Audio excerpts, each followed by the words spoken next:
Medieval England's kings, they were certainly wrapped up in the mystique of chivalry and divine right.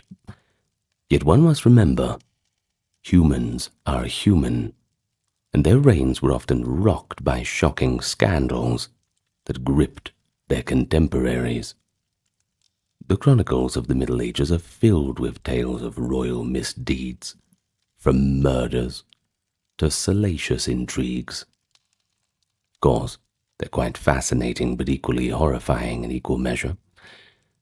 Picture a medieval king, though, who orders knights to slay an archbishop at the altar, or another who disappears his own nephews to secure a throne. It's these kinds of things that we're dealing with. Not the plots from dark fairy tales, but very real and recorded incidents from English history. And scandals like this did not merely titillate gossip, they shook the foundations of the monarchy, and ultimately reshaped public perceptions of kingship. And so today, we are going to look at a few of the royal scandals of medieval England. Perhaps it's a new series. Who knows? Maybe I'll do France and Spain and all the rest. Let me know if you want more. Now, before we begin, let me just welcome you to the channel. For anyone new, good to meet you. And I would like to remind you too that this channel is completely ad-free due to our generous support on Patreon, so we always begin with a acknowledgement of that. Because we hate the ads as much as you do, of course. They're everywhere these days, so we want to make sure that this is one place that you won't get bothered by them. In any case, we are supported by those on Patreon, YouTube memberships, the occasional donation through PayPal, and the YouTube super thanks, but also the merch store, where we got lots of goodies. But the best thing you can do for us is just spread the word, share on social media, tell your friends, all the rest, and like, comment, subscribe. You know what to do if you want to do it. Now I've said it once, I won't say it anymore. Let's begin our video. And where else to begin but perhaps one of the most infamous royal scandals of all time, and not just in England, but just in general. This is known as the Princes in the Tower, an infamous crime of Richard III. It all happened in 1483, within the walls of the Tower of London. It was there that two young princes, the 12-year-old King Edward V and his 9-year-old brother, Richard, who was the Duke of York, simply vanished under the custody of their uncle, Richard, the Duke of Gloucester. You see, Richard had been named Lord Protector after the sudden death of his elder brother, that was King Edward IV. However, within weeks, he moved to seize the crown for himself as King Richard III. And well, the princes, they stood ahead of him in line of succession. That was a problem. They were declared illegitimate and locked away in the Tower. What happened next is perhaps one of the darkest mysteries in English history. Accounts from the Time report that after Richard's usurpation, the princes were seen less and less, until one day people realized that they had just disappeared altogether. Dominic Mancini, an Italian observer in London, if you couldn't tell by the name, wrote that the former King Edward V, quote, like a victim prepared for sacrifice, sought remission of his sins by daily confession and penance, because he believed that death was facing him. Well, that's an ominous testimony. Perhaps even at the time people feared the worst. Of course, rumors spread pretty quickly. In fact, rumors spread quicker than the truth. I'm sure we'll all agree with that. In any case, by the end of summer of 1483, regardless of the boys' state, whether they were breathing still or not, well, rumors had certainly spread that both of the boys were dead. Now, of course, the prime suspect was pretty obvious, both now and back then. It was King Richard III himself. The notion that a crowned king would secretly murder his own nephews, well, even in a violent age, that was pretty shocking. No direct eyewitnesses to the deeds survive, of course, but later chronicles and historians, including Tudor-era writers, so it's a little bit later, universally pointed to Richard's guilt. Sir Thomas More, writing a generation later, vividly described how Richard's henchmen smothered the children in their sleep. Now, whether or not Richard personally gave the order, and most historians believe he did, including me, well, the prince's fate cast a long shadow over his reign. You certainly don't get into the job like that and have people forget about it. The disappearance of two innocent young boys, heirs to the throne or not, was seen as an atrocity, and it stained Richard's name forever. Of course, the reactions among Richard's contemporaries ranged all the way from outright horror to a kind of political opportunism. The prince's presumptive murder helped fuel rebellions against Richard. In 1483, disaffected nobles, initially hoping to rescue the boys, ended up rallying around Henry Tudor, that is, Henry VII instead, in part because many assumed that the princes were already dead. Richard's support ebbed as whispers of infanticide spread through the land. Even Richard's allies found it pretty hard to defend him on this one, and it was not something you could just explain away. It looked very bad. I mean, if it was all innocent, well, just bring out the princes. If you know where they are, if they're completely fine, just bring them out. Well, obviously, he could not do that, so bit of a smoking gun. In any case, the scandal didn't only just undercut the legitimacy of his rule, but it also provided that propaganda that his enemies needed. So when Henry Tudor defeated Richard at the Battle of Bosworth in 1485, ending the Wars of the Roses, he did so under the banner of avenging this heinous crime. Well, the prince's bodies were never definitively identified in Richard's lifetime. It was not until 1674, during renovations at the tower, that workmen unearthed a chest containing two small skeletons hidden beneath a staircase. Of course, the remains were widely accepted as the lost princes, and were later interred in Westminster Abbey. But here's the thing. Modern forensic analysis has never conclusively proved their identity. I suppose if people really want to believe something put the case to rest, well, they're willing to just gloss over that. While the uncertainty has done very little to exonerate Richard in the court of public opinion, that's for sure. One chronicler wrote of King John, "Foul as it is, hell itself is defiled by the fouler presence of John." Well, perhaps many had felt that that epithet would suit Richard III for the presumed murder of his nephews instead. In any case, the fate of the princes in the Tower remains a kind of byword for royal villainy, the nobility at their worst, their most conniving and cunning, and this scandal, well known through Shakespeare's villainous portrayal of Richard and countless retellings, serves as just another reminder that medieval kings could succumb to ruthless ambition, at all expense of all moral law. And it set a pretty high bar for infamy. It's hard to top that one, isn't it? It's one that certainly few other monarchs have matched. Though, as we shall see, there are a few who came close, just in their own ways.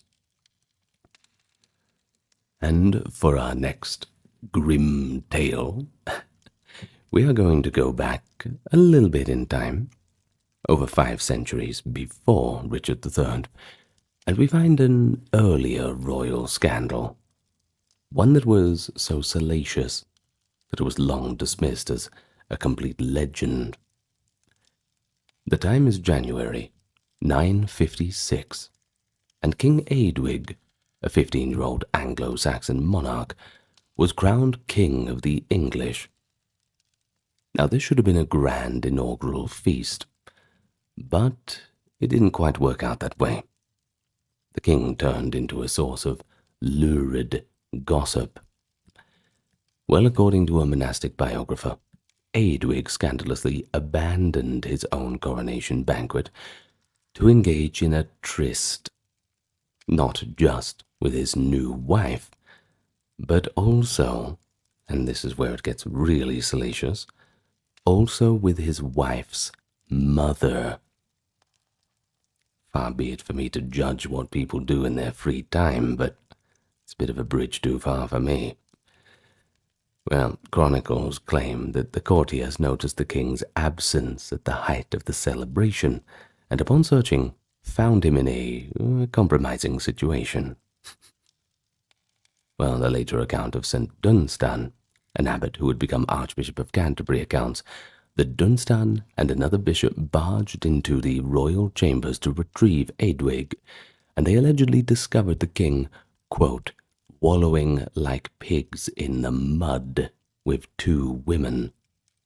They could have phrased it better, but hey, don't shoot the messenger.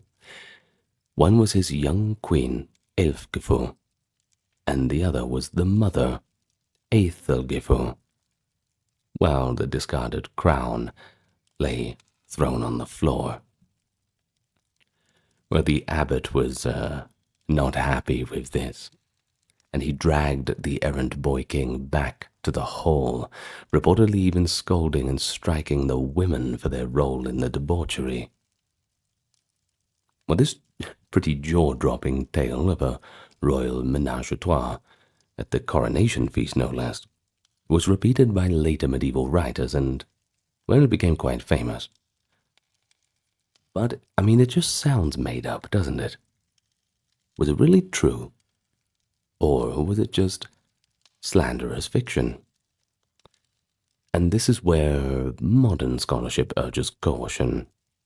Now, notably, the story first appears about 40 years after the event in a hagiography, that is a saint's life, of St. Dunstan, written around the year 1000.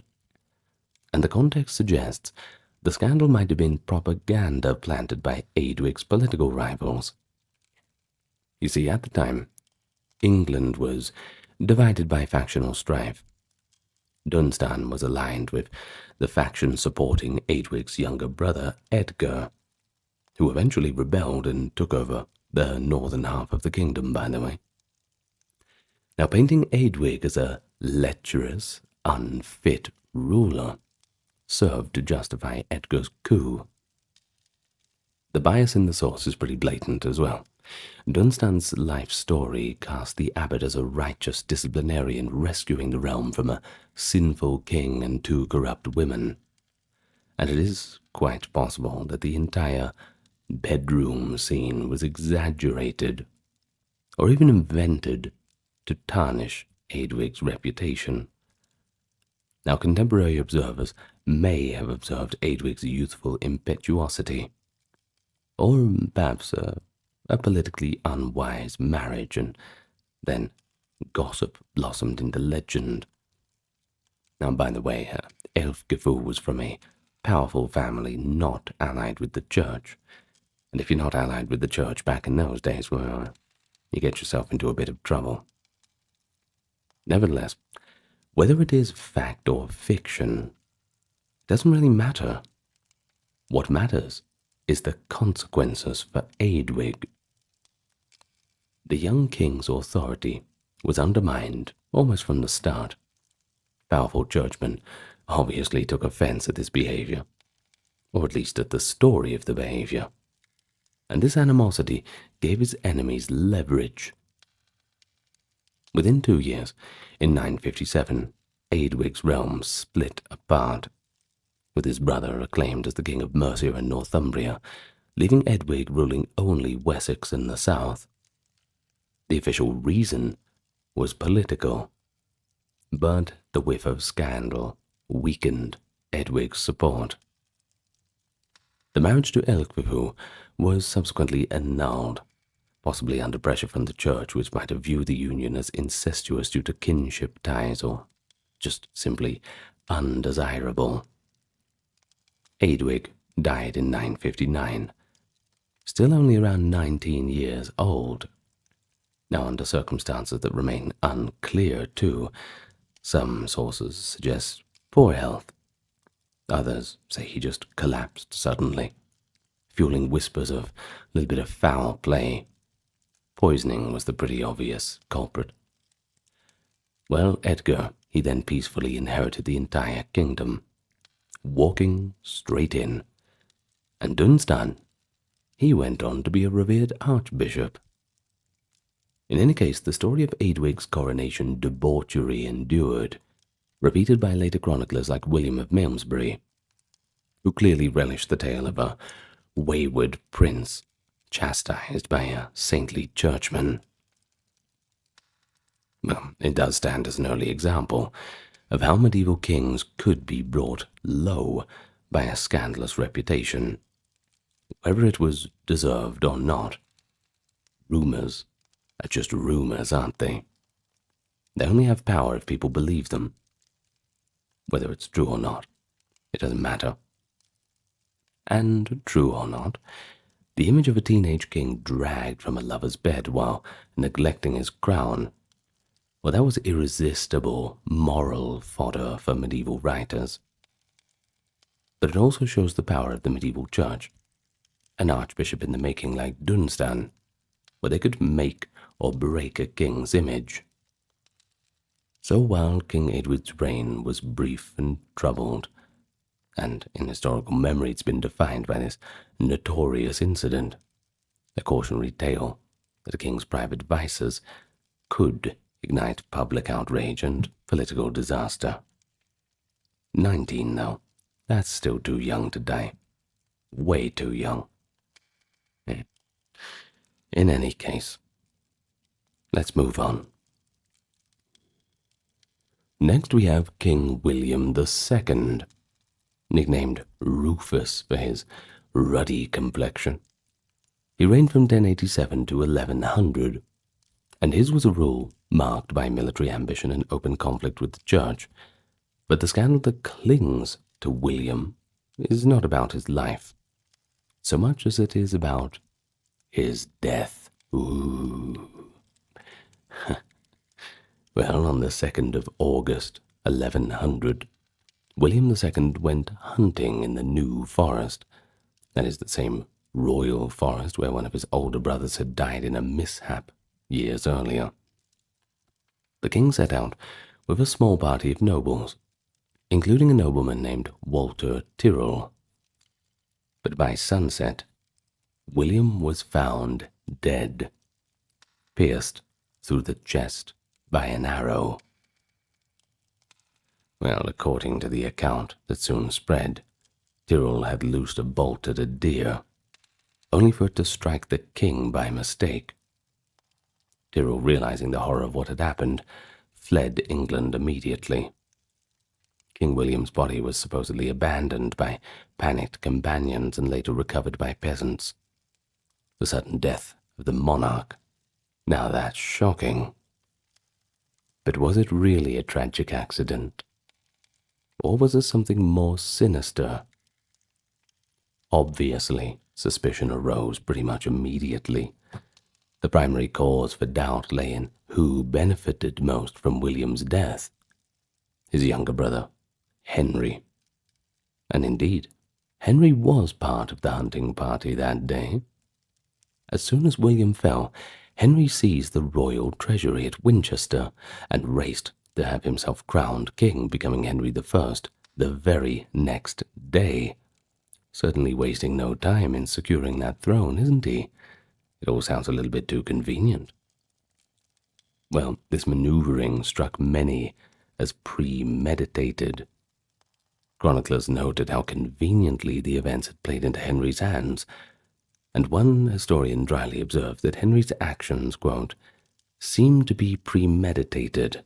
Wholly disregarding his dead brother, he rode straight for Winchester, seized the treasury, and the next day had himself elected. Such behavior fueled the belief that William's death was no accident, but an assassination, orchestrated, or at least sanctioned, by the ambitious Henry. At the time, William's popularity was limited, especially among churchmen who found him irreligious and tyrannical. William had quarreled with Archbishop Anselm and kept bishoprics vacant to hoard their revenues. The Anglo-Saxon Chronicle recorded that William was, quote, hated by almost all his people and abhorrent to God. Certainly doesn't sound popular at all. Not a good review, I think. While monastic chroniclers, never fond of William, were quick to frame his demise as divine vengeance for his sins, God striking him down for being a very naughty boy. In their eyes, it was fitting that this allegedly wicked king met a bloody end on a hunting excursion, hunting being viewed by some moralists as frivolous and a sinful pastime. Adding to the scandal were later reports hinting at William's personal vices. Decades after his death, some writers even suggested that William's court was dissolute and riddled with sodomitical behavior, implying the king had engaged in sexual sins that cried out for divine retribution. While such claims may have been exaggerated by hostile monks, they do show the depth of scorn for William's reputation. Thus, when he died suddenly, many churchmen virtually said, "Good riddance, let God sort him out," and spun the tale as a kind of comeuppance, a morality play. But what about the murder theory? Well, some chroniclers and later historians have indeed posited that Henry might have engineered his brother's death, and there's certainly some weight to that. Walter Tyrrell, the knight blamed for the accident, well, he fled to France, and he never returned to clear his name, and that's a fact that only increased suspicion. Tyrrell later swore the king's death was an accident, but he spoke from the safety of exile. It is entirely possible Henry quietly arranged for William to be removed during the hunt. If so, it was a remarkably successful plot. Yet we lack direct evidence of foul play. In the chaotic moment in the forest, there were no impartial witnesses to testify. We do know Henry's behavior in the aftermath was ruthless and utterly self-serving. No mourning period, that's for sure, which does align with someone who had anticipated the opportunity and wanted to rush to cash in on what he had planned. But whether murder or merely opportunism, Henry certainly capitalized on his brother's demise. That's no argument. So the ambiguity surrounding William's death has kept it a matter of scandalized debate for centuries. It shows a medieval who-done-it kind of story, regicide thinly veiled as misfortune. And the episode scandalized contemporaries, not only because the king had died suddenly, but because of the unnatural conduct that followed, the brother racing to usurp the crown and not properly mourning. But it sparked legends too. One later tale recounts that before the hunt, William experienced an ominous nightmare of his own death, story recorded by a poet in Henry II's court many years later. According to that account, William dreamt of being bled dry by a demonic figure, and bishops urged him not to go hunting. Well, this was advice that he obviously ignored. This possible possibly apocryphal anecdote certainly showed that God's judgment loomed over William for his impieties, striking him down via a stray arrow, perhaps God's hand giving it a little nudge in the right direction. But whether seen as divine intervention or fratricidal conspiracy, the death of William certainly remains one of England's great royal scandals. So let's move on now. And before we do, not all scandals of medieval monarchs stem from sexual misdeeds or succession intrigues. Some arise from clashes of power and principle that spiral out of control. Such was the case with King Henry II of England and his erstwhile friend turned enemy, Thomas Becket, the Archbishop of Canterbury. What began as a political conflict between Crown and Church ended with blood on the altar in Canterbury Cathedral, an episode so shocking that it reverberated across Europe and certainly left quite a stain on Henry II's legacy. Let's explain. Henry II reigned from 1154 to 1189 as a vigorous, reforming king who often found himself at odds with the Church's hierarchy. In 1162, Henry had raised Thomas Becket, then his loyal chancellor and companion, to the position of Archbishop of Canterbury, expecting that Becket would be a cooperative ally in Henry's goal of tightening royal control over the Church. But it didn't quite work out that way. Instead, Becket underwent a transformation, shedding his worldly ways and becoming a zealous defender of ecclesiastical rights. So over the next 8 years, king and archbishop engaged in a bitter feud over legal jurisdiction and clerical privileges. Becket staunchly resisted Henry's attempts to subject clergy to royal courts and to curb the Church's independence. Their quarrels grew intensely personal, leading Becket to flee into exile in France for 6 years. Though they formally reconciled in 1170, the peace was shallow, especially after Becket excommunicated several of Henry's allies and outspokenly reasserted his authority. The scandalous climax came on the 29th of December 1170. According to multiple eyewitness accounts, of which remarkably at least 5 survive, which is pretty impressive, Henry II, then in Normandy, flew into a rage upon hearing of Becket's latest defiance. In a moment of heated frustration, Henry is said to have erupted with words that would seal both men's fates. One chronicler reports Henry's cry, quote, "What miserable drones and traitors have I nurtured and promoted in my household, who let their lord be treated with such shameful contempt by a low-born clerk." Well, bit of an outburst, isn't it? Essentially lamenting that none of his men had rid him of this troublesome archbishop. It was taken as an implicit invitation to violence. Taking the king at his word, 4 knights of Henry's court, Reginald Fitzurse, Hugh de Morville, William de Tracy, and Richard le Breton, rode off to Canterbury with deadly intent. They confronted Archbishop Becket within his cathedral, demanding that he submit to the king's will. Becket refused, even as the knights brandished swords. Enraged, they pursued him into the sanctuary of the cathedral itself, and what followed was perhaps one of the most scandalous acts of sacrilege in medieval history. The knights fell upon Becket near the altar at Vespers. Edward Grimm, Grimm by name maybe, a clerk who was present at the time, he tried to protect Becket. He described the horrific scene. The archbishop was struck on the head with such force that the sword shattered his skull, spilling blood and brain out onto the cathedral floor.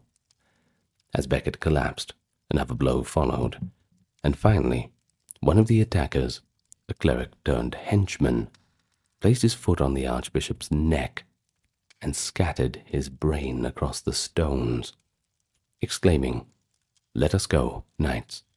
This man will not get up again. Yeah, I shouldn't think so after that. In any case, this was all made worse because it was done in a church, the sanctity of a holy place being most graphic. Now Thomas Becket lay there, dead, murdered right there at the altar, and the perpetrators left the scene unrepentant. News of the Archbishop's murder sent shockwaves through Christendom. An archbishop slain by agents of the king was an almost unthinkable crime. A king had effectively martyred the head of the English church. Public reaction in England was one of outrage and immense grief. Becket, who had sometimes been a divisive figure in life, was almost immediately hailed as a martyr and a saint in death. Miracles were reported at his tomb within days. The Pope, Alexander III, was equally horrified. He quickly canonized Thomas Becket as a saint in 1173. And throughout Europe, the scandal made Henry II appear as a kind of medieval Nero, a persecutor of the church. Well, Henry, for his part, was stricken with remorse and alarm when he realized how reckless his words had been that led to Becket's assassination. You see, he hadn't explicitly ordered the murder, but his intemperate rage unleashed the killers. In the aftermath, Henry's reputation suffered grievously. He faced the very real threat of excommunication and rebellion. And in 1172, papal legates imposed on Henry a compromise. The king swore to provide concessions, restoring some church rights, and he would perform a public penance. This penance came in 1174, when he walked barefoot through the streets of Canterbury and allowed monks to flog him at Becket's tomb, a profoundly humiliating act of royal contrition. Just imagine the spectacle of it, though. I mean, this is a king submitting to being whipped in front of his subjects. And that just shows how damaging the scandal had been, that's for sure. You don't have that happen too often. The murder in the cathedral had a few lasting consequences, too. Well, first of all, it elevated to Thomas Becket to enduring fame as a kind of martyr/saint. Canterbury became a excuse me, my goodness, what happened there? A pilgrimage site, rather, for centuries, and was later immortalized in Chaucer's Canterbury Tales. Well, as for Henry, the scandal constrained his policies. He had to back down from certain anti-church measures, and forever carry the burden of being the king who, however unintentionally, caused the murder of an archbishop.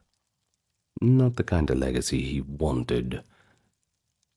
Well, the event also set a precedent that even kings would be held accountable, at least spiritually, for egregious crimes. And indeed, the image of Henry doing penance became a powerful symbol of royal humility enforced by public outrage.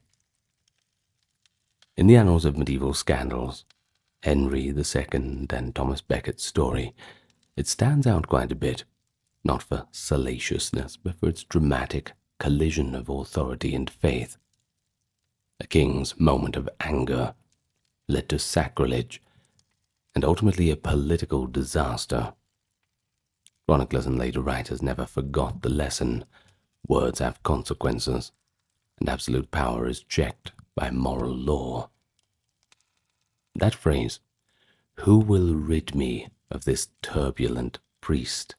a popular paraphrase of Henry's outburst, has come down through history as the archetypal example of careless rhetoric sparking tragedy.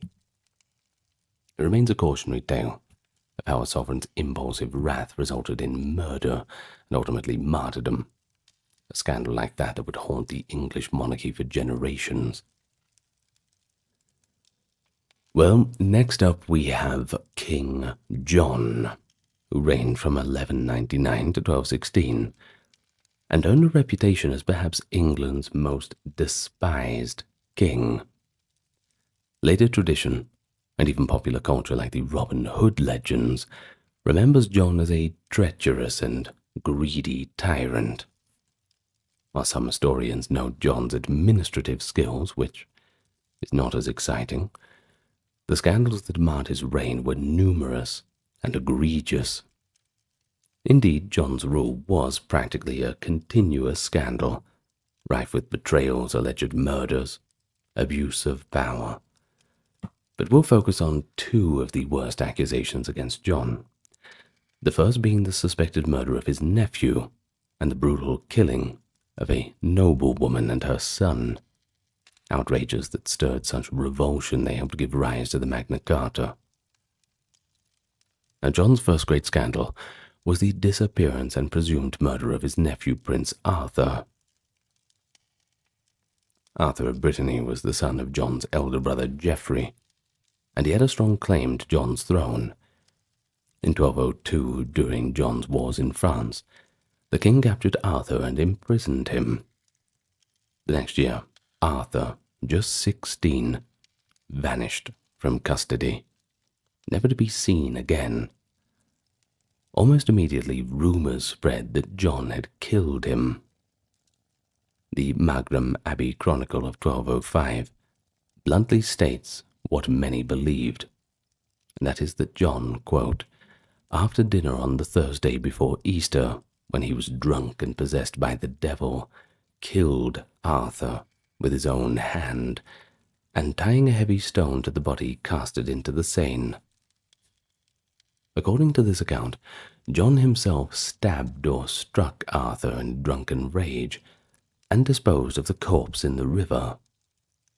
Another chronicler alleged that John first attempted to suborn Arthur's jailers to do the foul deed, but when they refused to harm the boy, he had to take matters into his own hands. But it has to be noted that these reports were written by monks that were hostile to John. The disappearance of Arthur was a political catastrophe for the king in any case, but still we have to mention a little bit of bias.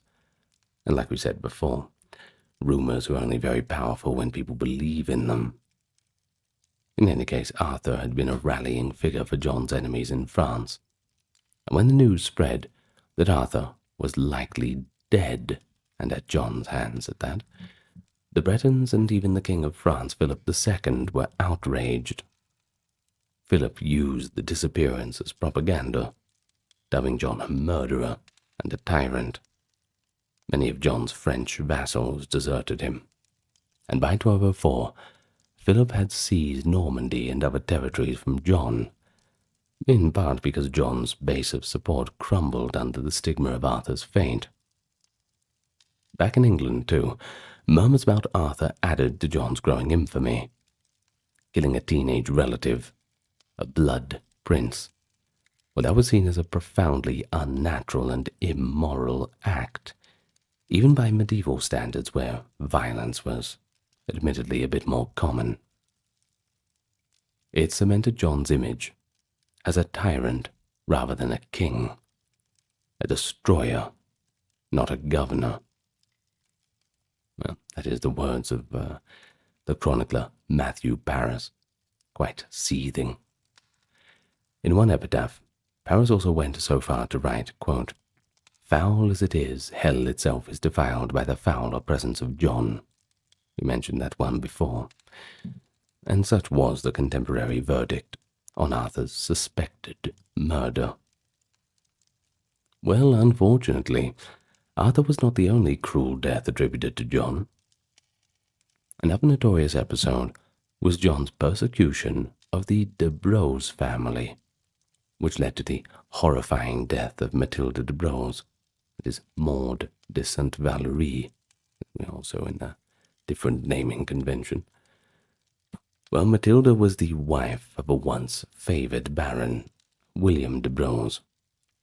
Now, the de Braose family fell out of royal favour when they failed to pay heavy debts, And as some stories go, when Matilda herself insulted the king by openly commenting that his children would never, or her children rather, would never be safe in John's custody, which was a pointed reference to the fate of Arthur, not having King John as a babysitter anytime soon, I don't think.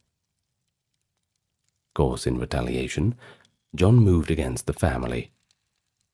William de Braose fled abroad, but John captured Matilda and her young son William. What happened next was pretty shocking. John had Matilda and her son walled up in a dungeon where they starved to death. One chronicler recounts that John mercilessly provided them only a scant, raw morsel of food, and then left them to waste away. After days of agony, they were found dead, the mother's corpse reportedly huddled over the body of her child.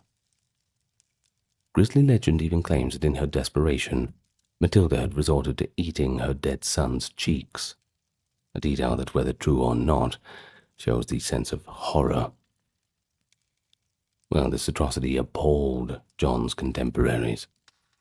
The English nobility was outraged that a king would treat one of their class, a noble woman of high birth, with such calculated barbarity. And indeed, the murder of Matilda de Braose and her son was so infamous that when rebellious barons later forced John to agree to the Magna Carta in 1215, they included Clause 39, explicitly guaranteeing that no free person would be imprisoned or destroyed except by legal judgment, a clause seemingly inspired by historical events, John's egregious abuse of arbitrary imprisonment and execution. Poor old Matilda. Well, beyond these murders, John's reign was littered with other scandals. Chroniclers accuse him of violating the wives and daughters of his barons, earning him a sordid reputation for his lust and depravity. One popular anecdote held that no noble family's honor was safe from the king. If John fancied a woman, he'd find a way to take her. This unchecked licentiousness eroded the loyalty of his aristocracy. John was also the first English king in centuries to suffer excommunication. In 1209, Pope Innocent III excommunicated John and placed England under interdict. That's a kind of spiritual sanction shutting down churches, because John refused to accept the Pope's appointee as Archbishop of Canterbury. And for years, John remained excommunicate, a scandal in itself, as people whispered that the wicked king was under a curse.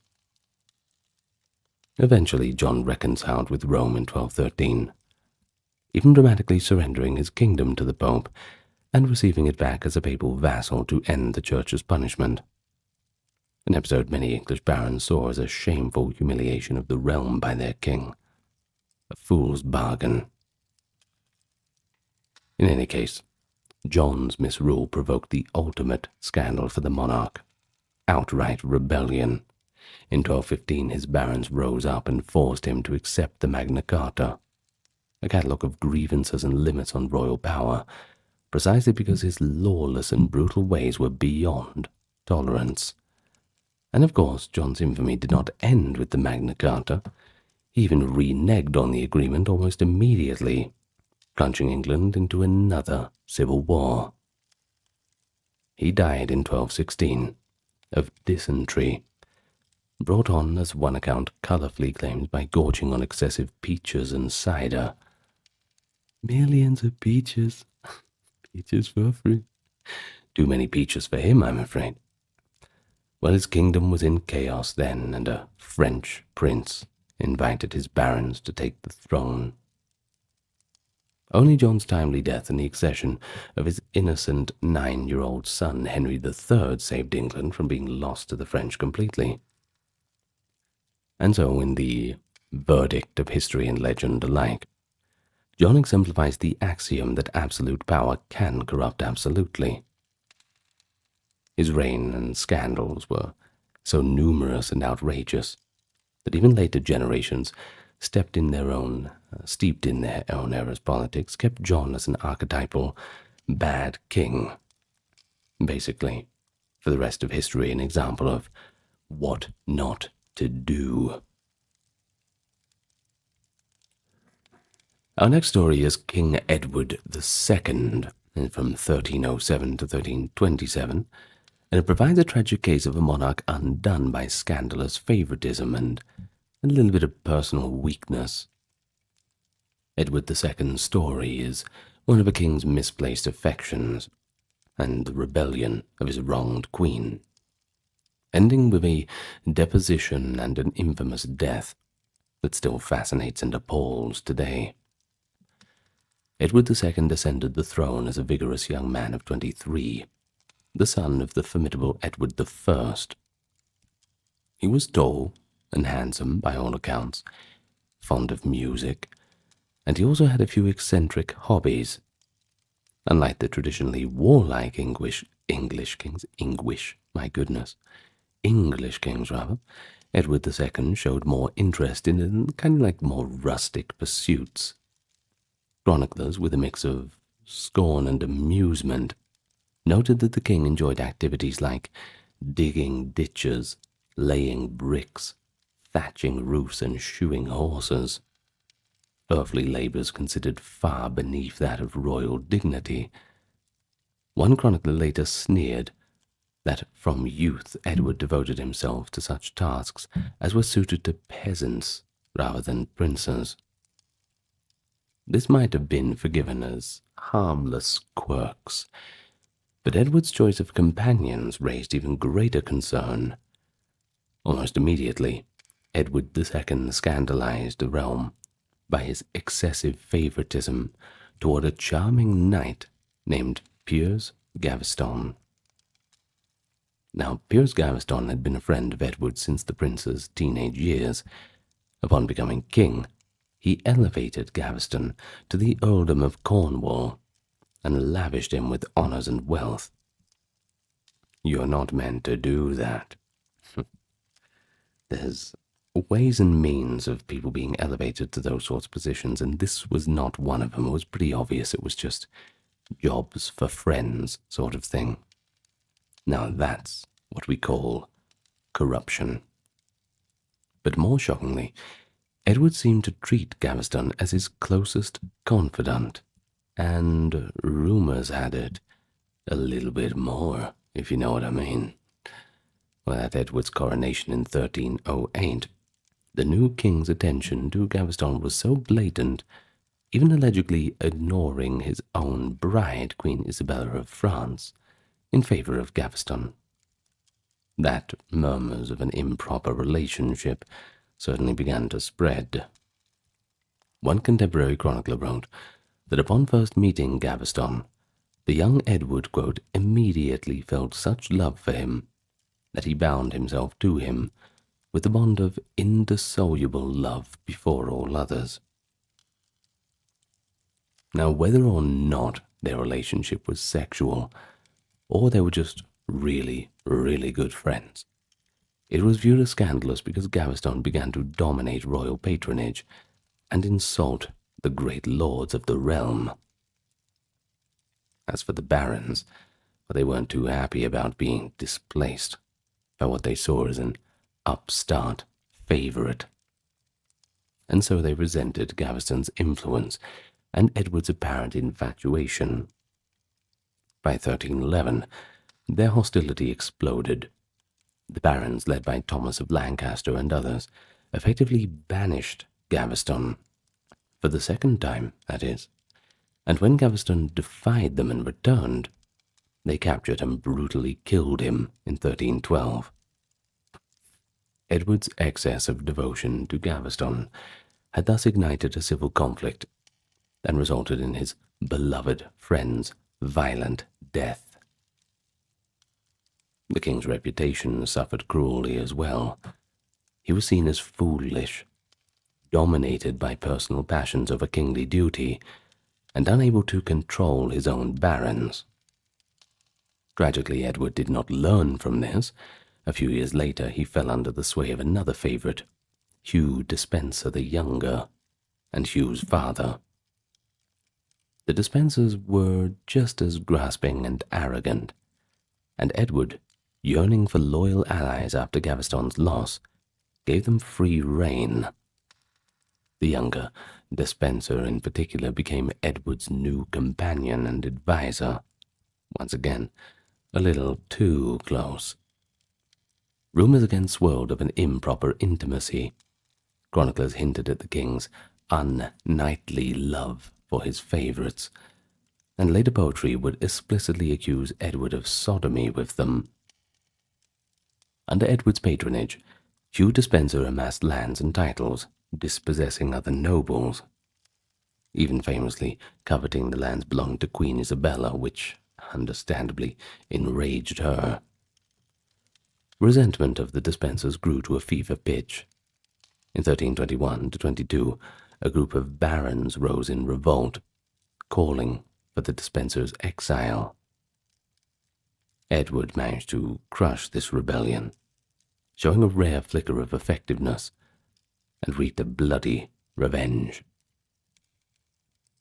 He had Lancaster executed for treason, and other rebels hanged. The Despensers' regime then grew even more tyrannical, with opponents imprisoned or dispossessed. By this point, Queen Isabella herself had been alienated. Isabella of France, Edward's wife, had endured years of slights, including seeing Gaveston wear her jewelry and the Despensers usurp her lands.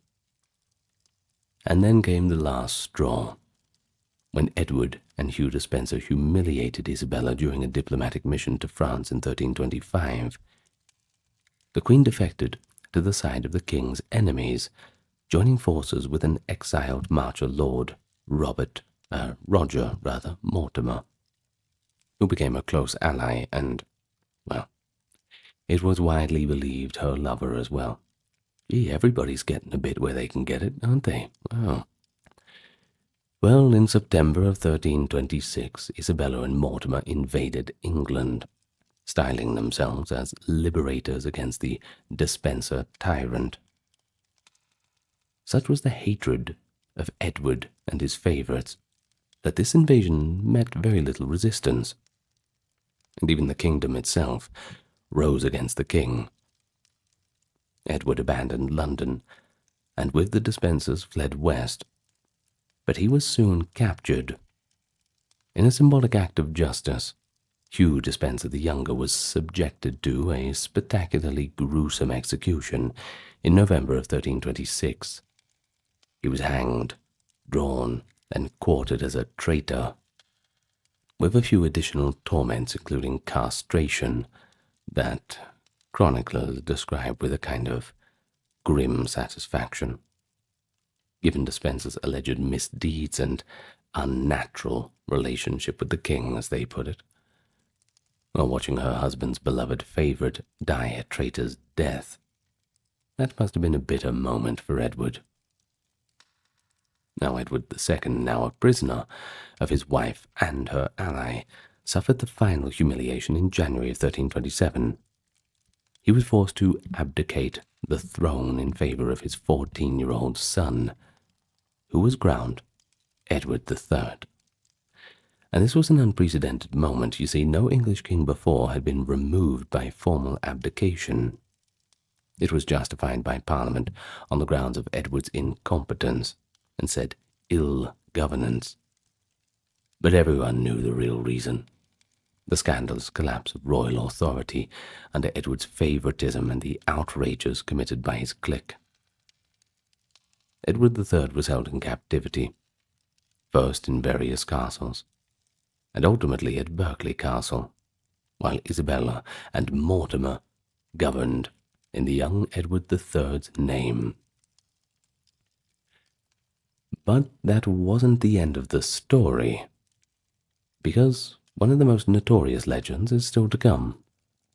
In September of 1327, word arrived at the court that the deposed King Edward II was dead at Berkeley Castle, and rumour soon insisted that he had been murdered in an especially horrific way. The official announcement stated that Edward died of natural causes, in some accounts a fatal accident during captivity, but no one believed it. Given Isabella and Mortimer's precarious political position, it was widely suspected that they had ordered Edward to be quietly eliminated. But the method of his murder was the shocking part. Not content merely to kill him, the captors allegedly chose a method that would leave no outward mark of violence on the body, and perhaps reflected a grotesque punishment. The story goes that Edward II was held down, and a red-hot iron was inserted up his arse, burning him to death from the inside. Not a way to go.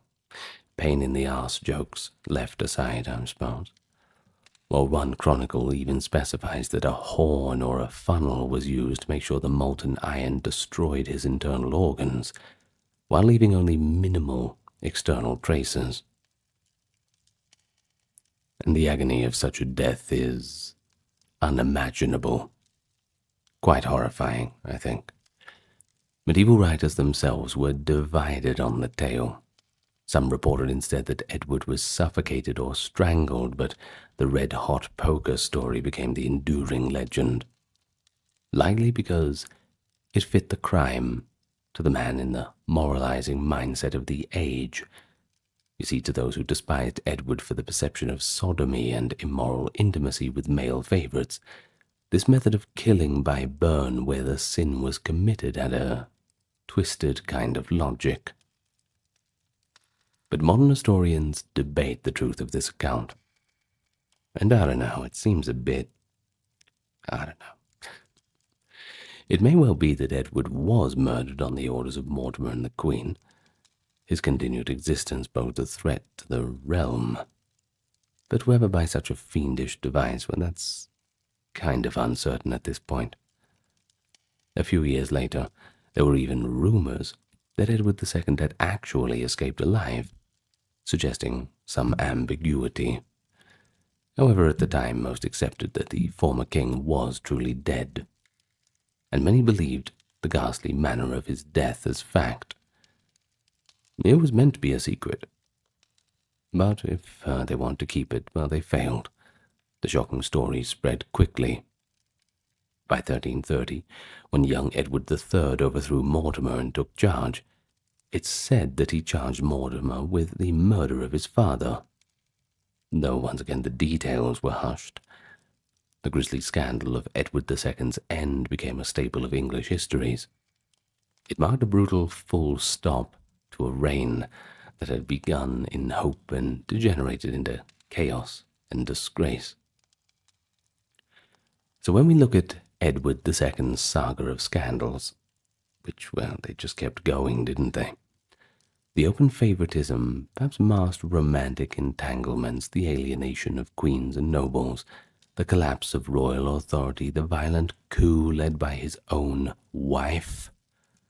Well, you can certainly see why the story's been fascinated by dramatists and chroniclers alike. Christopher Marlowe's 16th century play Edward II portrays the king's downfall and dwells on the pathos of his end, reinforcing the historical image of Edward as a tragic figure, destroyed by his passions, and ultimately by his enemies' cruelty. But in an academic sense, his reign also shows the dangers of a king prioritizing personal attachments over the political consensus. His fate, deposition, and reputed horrific murder was a warning to future kings about the limits of baronial tolerance. Could only get away with so much. But it also stands as one of medieval England's most sensational scandals. A king overthrown by a conjugal betrayal, and possibly killed in a manner so appalling that it echoes in the historical memory to this very day. A medieval queen being dragged to her death by wild horses in front of a jeering army. A princess conducting secret love affairs in the tower, only to see her lovers gruesomely executed and her reputation destroyed a renowned scholar in Paris, castrated in his sleep as vengeance for a forbidden romance with his brilliant student. Now those certainly sound like scandals. I'm sure you'll agree. Today we're going to talk about the scandals of medieval France. Now we already talked about the scandals of medieval England, so why not go across to the mainland? It's only a short boat trip anyway. Thank you for joining me today. First, I'll just say thank you to everyone supporting on the Patreon, YouTube memberships, the merch store, and the occasional donation, keeping the entire channel ad-free. Thank you. And if you can't do that, then just give us a like, comment, and subscribe. Anyway, all that being said, let's get straight into it. We start off really early in the medieval period, that is. In the tumultuous 6th century, as the Frankish kingdoms were fighting for dominance, there were two formidable women who became the center of one of history's bloodiest royal feuds.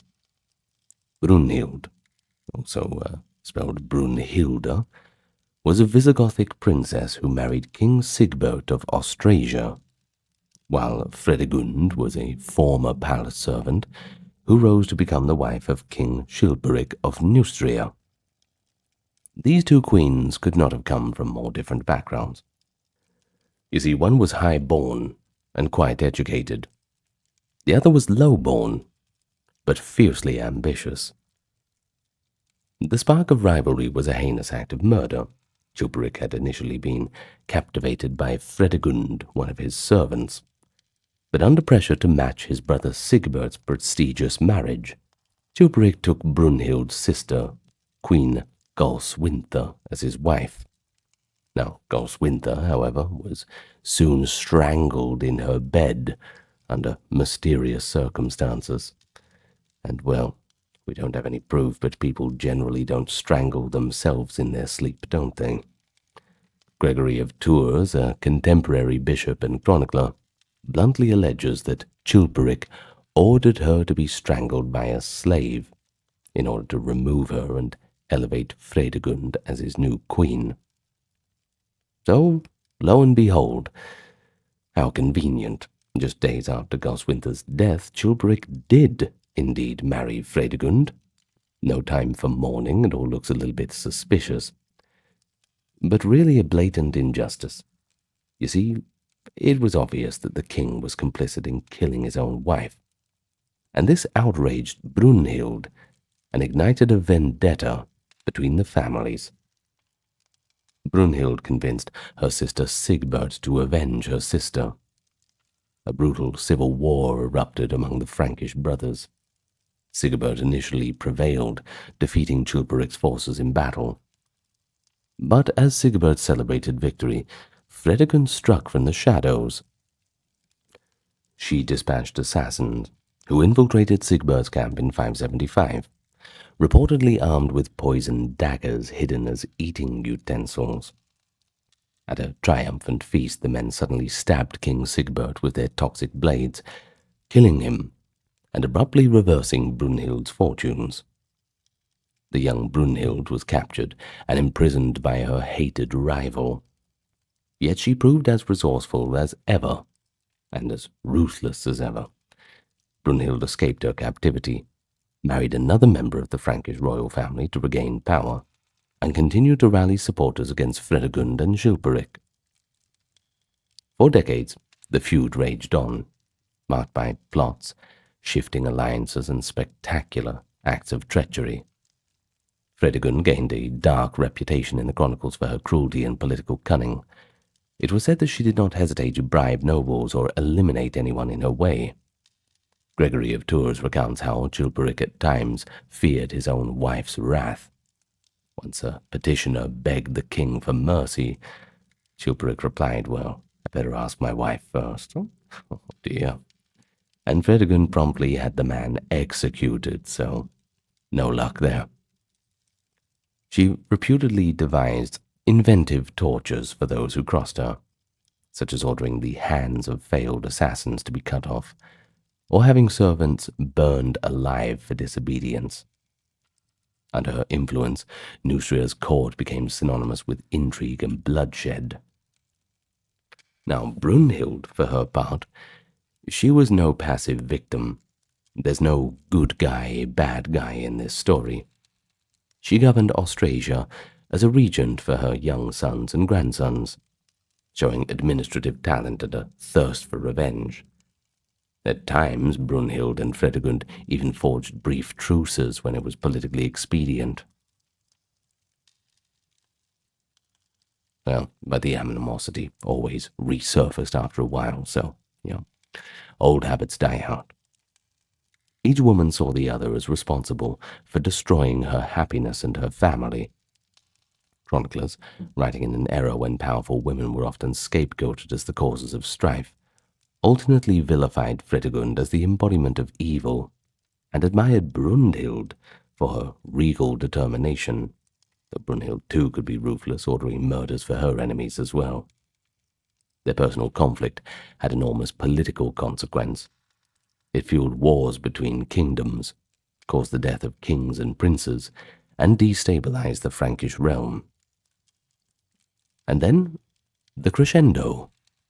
It reached a climax in the early 7th century, years after Fredegund had died of natural causes. Brunhild, by then a grandmother around 70 years old, was still attempting to maintain power in Austrasia. Excuse me.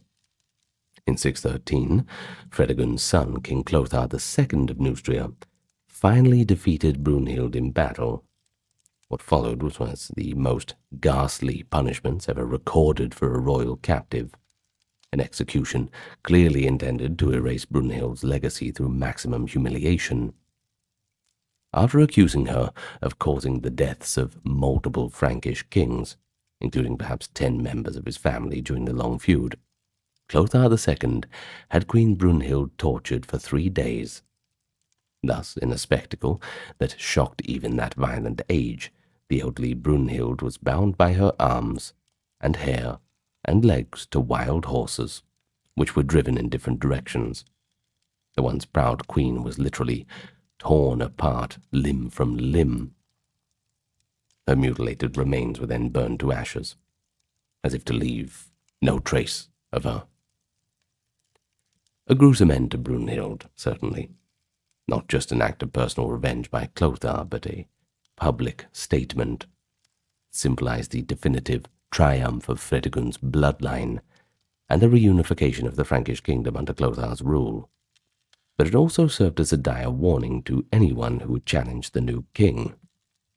Medieval writers described Brunhild's execution with a mix of horror and moralizing, as if to say that even a queen was not immune to judgment for the blood she had shed, at least in their eyes. The feud of Brunhild and Fredegund stands thus as an archetypal medieval scandal. It's a mix of adultery, murder, and politics at the highest level. Certainly remembered for generations. Indeed, much later in France, these two queens would be compared to figures in tragic literature.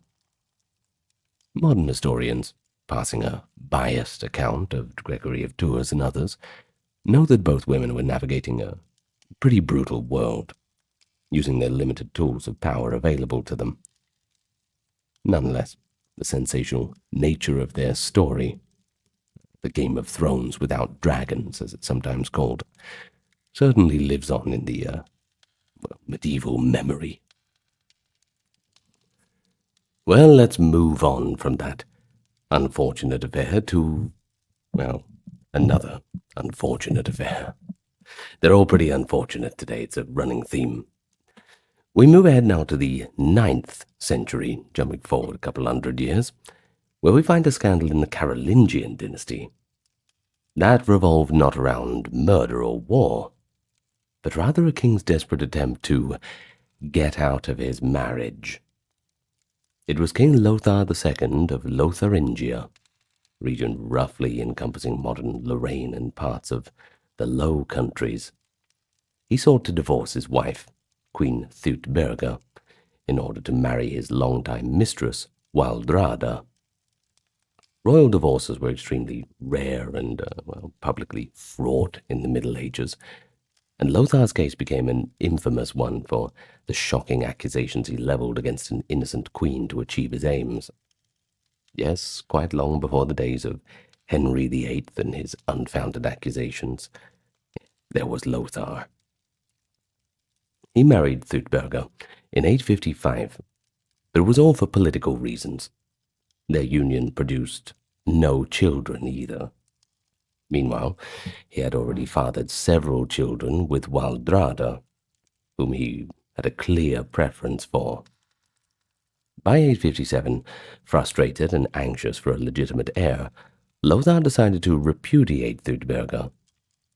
Since mere personal aversion or barrenness was not acceptable legal grounds for annulment, the king concocted a far more scandalous claim.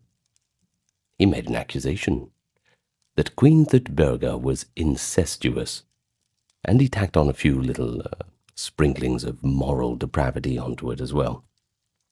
According to Lothar's charge, Thutberga had engaged in incestuous relationships with her own brother, and in an especially lurid twist that the siblings had committed, quote, unnatural acts in order to avoid compromising her virginity before marriage. Need I explain more? In any case, Lothar alleged that Thutberga had even become pregnant by her brother, and then resorted to witchcraft and abortion to destroy the evidence. These accusations were almost without precedent in their brazenness. No scandal like this ever before, especially publicly pointing the finger at a royal like that. And incest, that was considered to be one of the gravest of sins, a crime that tainted entire noble lineages. To accuse a reigning queen of such behavior was to invite outrage and give scandal to all Christendom. Now, unsurprisingly, Thutberga strenuously denied these charges. Despite being imprisoned and humiliated by her husband, she demanded the chance to prove her innocence through trial by ordeal, a common judicial practice of the time appealing to the judgment of God. In 858, a champion on Thutberga's behalf plunged his arm into boiling water, and miraculously it emerged with minimal injury, which was taken as a divine sign clearing the queen's name. It's certainly a bold gamble, but you notice that Thutberga wasn't sticking her own arm into there. Champion indeed. By the verdict of the ordeal, Thutberga was declared innocent of the incest and sorcery charges. Congratulations. End of story, right? Not quite. You would think that that would be enough to end the matter. But there was somebody you forgot to ask, and that is the very unsatisfied and not so easily deterred King Lothar. Frustrated by the outcome, he essentially kept Thutberga under house arrest until she felt compelled to confess to the sins that she had not committed. Under duress, and perhaps fearing for her life, the queen eventually made a false confession that some of Lothar's accusations were indeed true. Armed with this coerced admission, Lothar convened a council of hand-picked Lotharingian bishops in 860, and he had them annul the marriage. They divorced, the king and queen, declaring Thutberga unfit, although notably even these bishops balked at allowing Lothar to marry Waldrada, his mistress, without approval from higher authority. The scandal quickly escalated beyond Lothar's own realm. The case was appealed to the Pope in Rome, since the dissolution of a royal marriage touched on the laws of the Church. Pope Nicholas I, an assertive pope known for upholding ecclesiastical authority, took quite a keen interest. Outraged by what he saw as a travesty of justice, Nicholas invalidated the local council's decision, and he actually sided with Queen Thutberga. In letters dripping with moral indignation, he castigated the bishops who had supported Lothar. reminding them in no uncertain terms that Thutberger's ordeal proved her innocence and that a coerced confession was completely worthless. The Pope saw in Lothar's actions not only a personal sin, i.e. adultery with Waldrada, but a dangerous challenge to the sanctity of marriage, not to mention the authority of the Church over said marriage. Under intense papal pressure, Lothar had no choice but to grudgingly take Queen Thutberga back, and he did so in 865, restoring her as his lawful wife and queen. Imagine the atmosphere at that breakfast table. This public rehabilitation of Thutberga was a triumph for Nicholas I and canon law. But it certainly didn't fix the marriage. That was a bitter shell. Lothar still had no heir from Thutberga, and continued to resent the situation.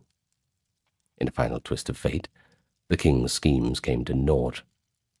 Lothar fell ill and died at age 30 in 869, still married to Thutberga, and without a legitimate son. His beloved Waldrada never became queen, and his realm was carved up by rival Carolingian relatives after his death. Now, the scandal of the divorce had repercussions far beyond individuals involved. It set a precedent for the principle that even kings must bow to church law in matrimonial matters. The spectacle of a king publicly accused of vile falsehoods and humbled by a pope's intervention was quite astonishing. Medieval commentators saw the sudden death of Lothar, which occurred while he was returning from a journey to Italy, possibly seeking papal approval, as a sign of divine judgment on his attempt to pervert justice. Now, as for Thutberga, though a pawn in these events, she emerged with her honor fully restored. But you can certainly imagine it was quite a stressful situation. But just before we go, do spare a little bit of a thought for Lothar. After all, he was always in love with Waldrada. They never got there happily ever after. Like many other royals, he was shoehorned into a marriage that he never wanted, something just out of political expediency. Thutberga probably never wanted it either. And of course, there are no refusals. There are no divorces. Tried to do his best to get things annulled, but backed into a corner. Desperate situations are made. No, not saying that Lothar is a victim in all this. But, well, love makes fools of all of us, doesn't it? Anyway, moving on. Next up, we have one of the most poignant scandals of medieval France, which isn't about kings or battles at all, actually about love and learning. It's in the early 12th century. A renowned philosopher and theologian named Peter Abelard fell in love with his pupil Heloise, and their tragic romance became the talk of all Europe. This affair shocked the academic and religious communities of the time, not only because of its illicit nature, but also because Abelard himself chronicled it in searing detail, ensuring that future generations would know of their joy and suffering. Abelard was in his 30s, a brilliant but somewhat vainglorious teacher at the Cathedral School of Paris, which is, by the way, the nascent University of Paris. And Heloise was likely still a teenager, exceptionally well-educated and the niece of a canon named Fulbert. Abelard became Heloise's private tutor around 1115, and soon what was once an intellectual collaboration blossomed into a secret but passionate relationship. By Abelard's own account, in his autobiographical letter known as the Historia Calamitatum, or Story of My Misfortunes, the two lovers would steal moments together whenever they could, exchange letters, and, when Fulbert was away, enjoying intimate nights in the canon's own house. Their affair was as intense as it was clandestine, Eloise became pregnant, and Abelard spirited her away to his family in Brittany, where she gave birth to a son.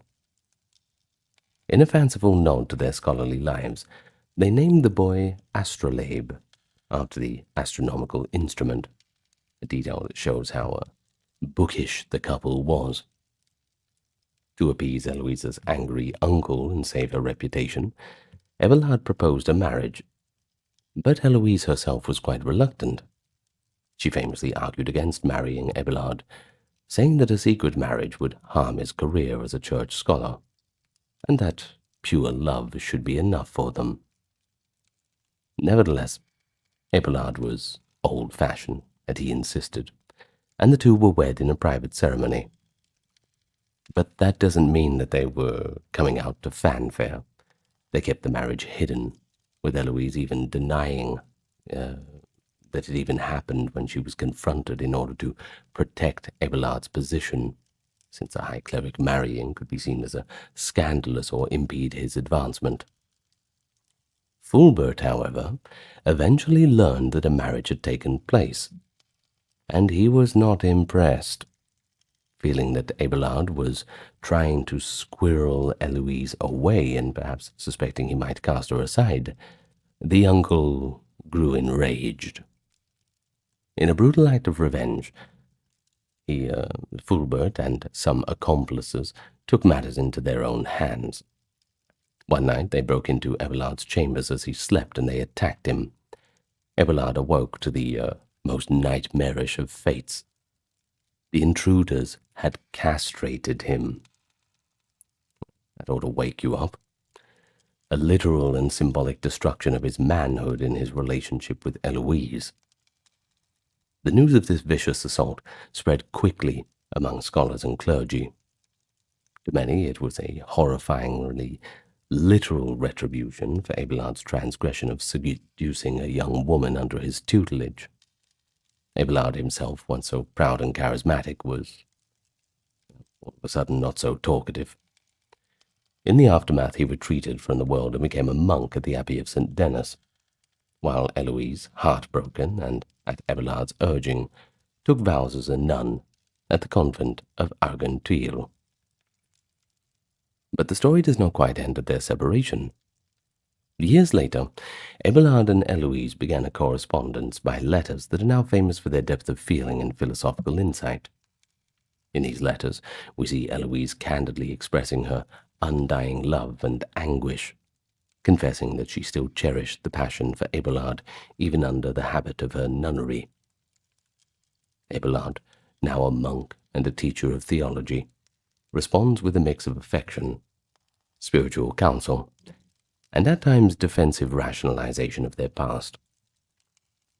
Through this correspondence, medieval readers were privy to an intimate emotional drama, a brilliant woman articulating love and pain, and a brilliant man torn between his religious duty and the love of his woman. It was rare in the Middle Ages to glimpse such personal reflections on a scandalous affair, and rarer still from the pens of the very people involved. The Abelard and Eloise scandal had a double edge. On one hand, it was the tale of illicit love punished by cruel violence, which moralists of the day cited as a cautionary tale against lust and the breach of clerical celibacy. But on the other hand, many who read Abelard's account and letters cannot help but sympathize with the lovers, and I'm among them. Eloise's eloquence and Abelard's remorse render them very human, and it's really hard to not be on their side.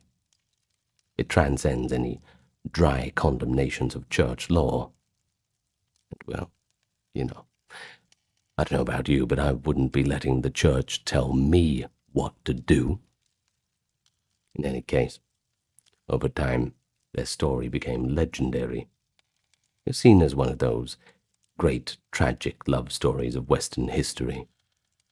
It's almost like a French Romeo and Juliet.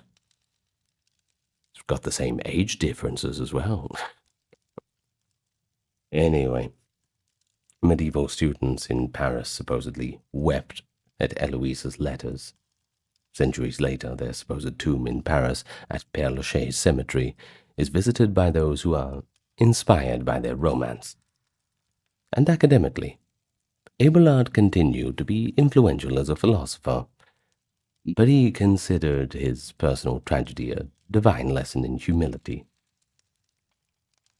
Some lessons very hard learned, and this one could have had a bit of a different syllabus. Poor old Abelard, half the man he used to be. Well, let's move on. We're still in the late 11th century, where a scandal erupted that entangled the French crown with the church in a very public showdown. We got King Philip I of France, reigning from 1060 to 1108, who fell in love with a woman, Bertrada of Montfort. Problem was, she was already married, and in pursuing her, he earned the wrath of medieval Christendom. Philip I was initially wed to Queen Bertha of Holland, with whom he has several children with as well, including his heir. But in 1092, after nearly 20 years of marriage, Philip had that little itch in the back of his mind, and he repudiated Bertha. Poor old Bertha was put aside. The reason soon became pretty clear. The king had become infatuated with Bertrada de Montfort, a feisty noblewoman who also happened to be the wife of Fulk IV, the Count of Anjou.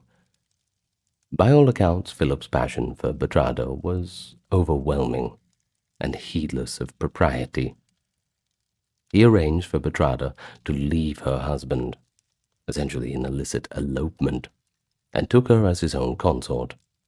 Some chronicles imply Bertrada was abducted. Others suggest she went willingly. In either case, by 1092, Philip was living with Bertrada as if she were the queen, despite the glaring fact that both he and she were already bound by Christian marriage vows to other people. Kind of a big deal back then. So, this blatant act of bigamy and adultery was a grave scandal.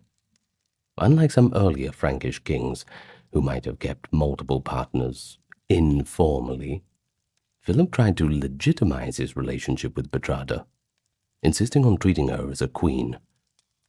Churchill authorities were, once again, not impressed. Adultery was a sin for any Christian, and bigamy, essentially 2 simultaneous marriages, well, that was like adultery, but double. Absolutely forbidden.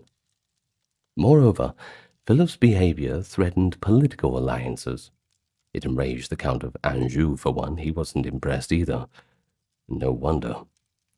And it also flouted the church's role in sanctioning marriages. I mean, what's the point in them sanctioning marriages if people are just going to run off on their wives and husbands anyway? You can see how this is a huge mess. Throughout the 1090s, a series of church councils and synods condemned Philip's union with Bertrada and demanded that they immediately separate. Philip was not keen. He resisted stubbornly, refusing to give it up. In 1095, Pope Urban II, the same pope who would shortly call the First Crusade, by the way, bit of trivia for you, took the dramatic step of excommunicating King Philip I of France. Now, this meant that Philip was cut off from communion with the Church, unable to participate in the sacraments, and, well, theoretically his subjects could consider themselves absolved of loyalty to him until he repented and got back in the good books of the Pope. Urban II even renewed this excommunication in the Council of Clermont in late 1095. Yes, that is the very council famous for launching the crusade. They had a few other things on the agenda, pointedly barring Philip from taking part in that holy endeavor due to his sin. It was a pretty shocking moment. The King of France, publicly denounced for marital sin in front of Europe's leading prelates, and declared unfit to lead Christian knights to Jerusalem, the biggest party of the year, and Philip was not invited. For years the stalemate endured. Philip continued living with Bertrada, while the ban of excommunication was still hanging over him.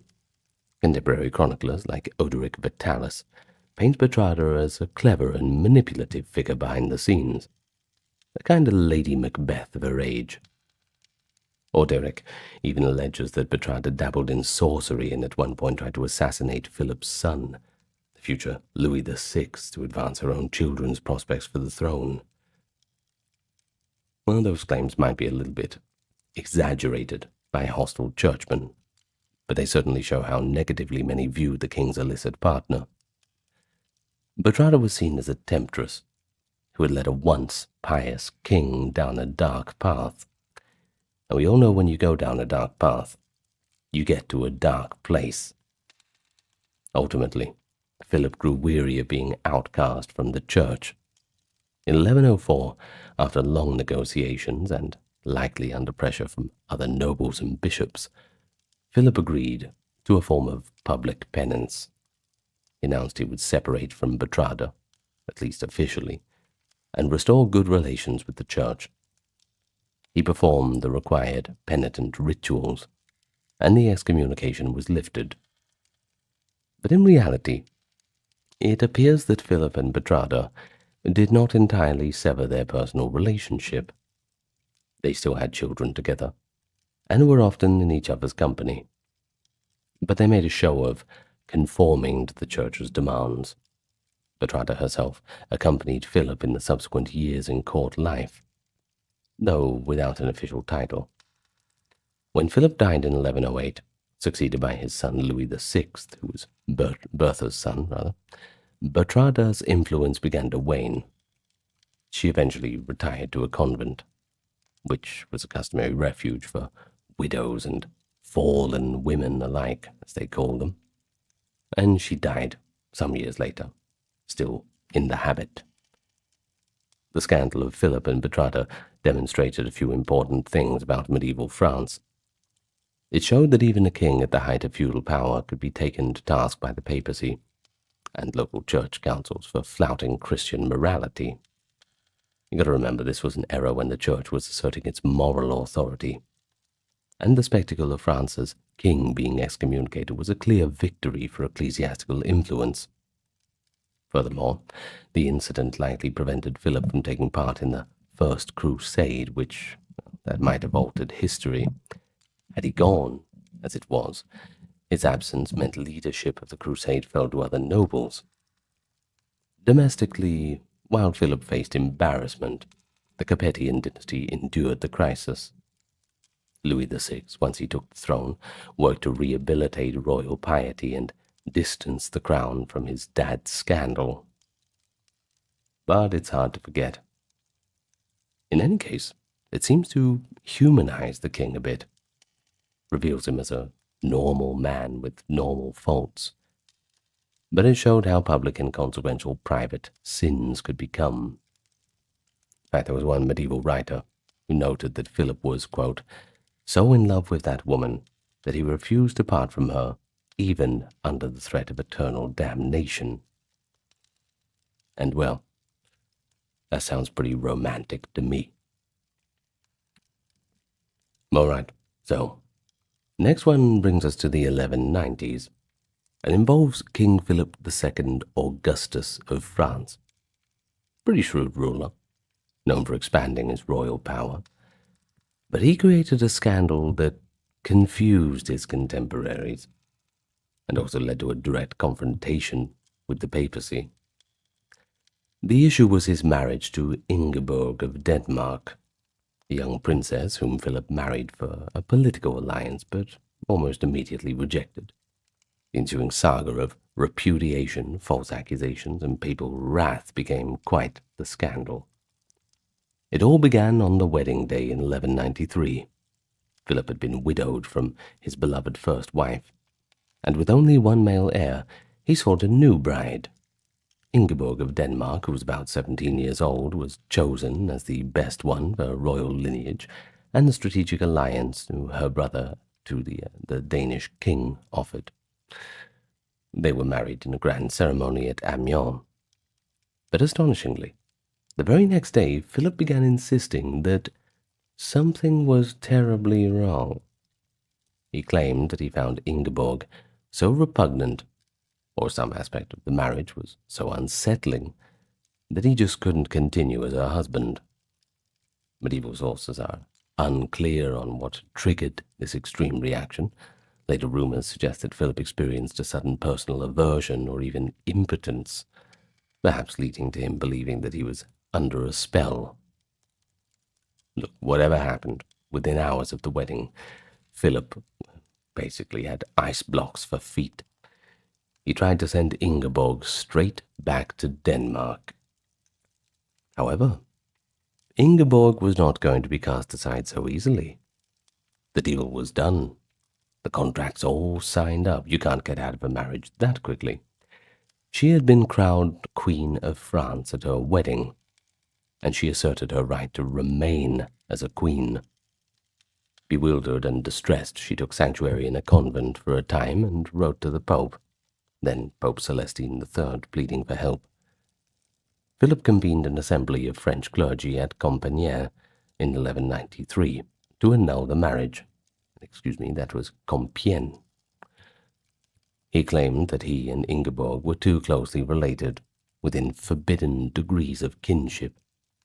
Another dubious assertion, since any distant kinship had been known and waived earlier. In fact, Philip's advisers went so far as to fabricate a family tree to show non-existent blood relations. The compliant council declared the marriage null. But when this verdict was delivered to Queen Ingeborg, she reportedly cried out, "Roma, Roma," indicating that she would go straight to the papal court. Basically the medieval equivalent of being dragged into the principal's office. Well, thus began a ecclesiastical battle. Messy divorces, this kind of thing. The new pope, Innocent III, elected in 1198, was a formidable figure, determined to uphold church law. He reviewed the case and found Philip's grounds for annulment pretty shaky. Not only was the kinship claim false, but witnesses attested that the marriage had indeed been consummated. I don't know how much they witnessed, but Ingeborg insisted it had, countering Philip's later claim of non-consummation. Innocent II cancelled the French council's annulment and ordered Philip to restore Ingeborg as his lawful wife and queen. Philip, however, had already moved on. Literally. In 1196 he had quietly married another woman, Agnes of Mirania, a princess from the Holy Roman Empire, and had 2 children with her. Now this was blatant bigamy, since in the church's eyes, he was still wed to Ingeborg. Faced with Philip's disobedience, Pope Innocent used one of the medieval church's most powerful weapons. In 1200 he placed France under interdict. Now, what is that? Basically, under an interdict, priests in France were forbidden from performing most sacraments and church services. No public masses, no weddings, only emergency baptisms and last rites. Well, essentially, the spiritual life of the kingdom had ground to a halt. This drastic measure aimed to pressure the French king by stirring his barons and common people into discontent. And guess what? It worked.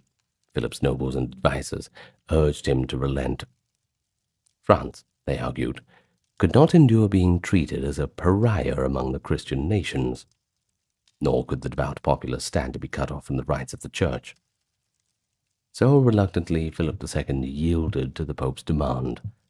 He sent Agnes of Mirania away from the court, and tragically she died shortly after in 1201, reportedly quite heartbroken, and formally took Queen Ingeborg back. In 1200, the interdict was lifted after about 8 months of torment. However, although Philip conceded publicly, his personal feelings towards Ingeborg remained cold. For many years thereafter, he kept Ingeborg in a sort of dignified captivity. Well kept, but effectively isolated. He refused to live with her as husband. The Danish princess turned queen endured an incredibly lonely existence. She later wrote letters to the Pope describing herself as a, quote, discarded like a withered branch, and detailing the other details of her confinement. It was not until 1213, when political needs compelled Philip to reconcile more sincerely, including papal support against England, that Ingeborg was finally honoured at court again as queen. Now, the Ingeborg affair was a scandal on multiple levels, you see. People across Europe gossiped about the mysterious reason for Philip's aversion, some saying it must be witchcraft, others saying impotence or hidden illness. Diplomatically, Philip's treatment of a princess of Denmark risked a rift within that kingdom. But most significantly, it was a showdown between a king's marital autonomy and the authority of the church. Innocent III emerged victorious, affirming that no monarch could simply set aside a wife on flimsy ground.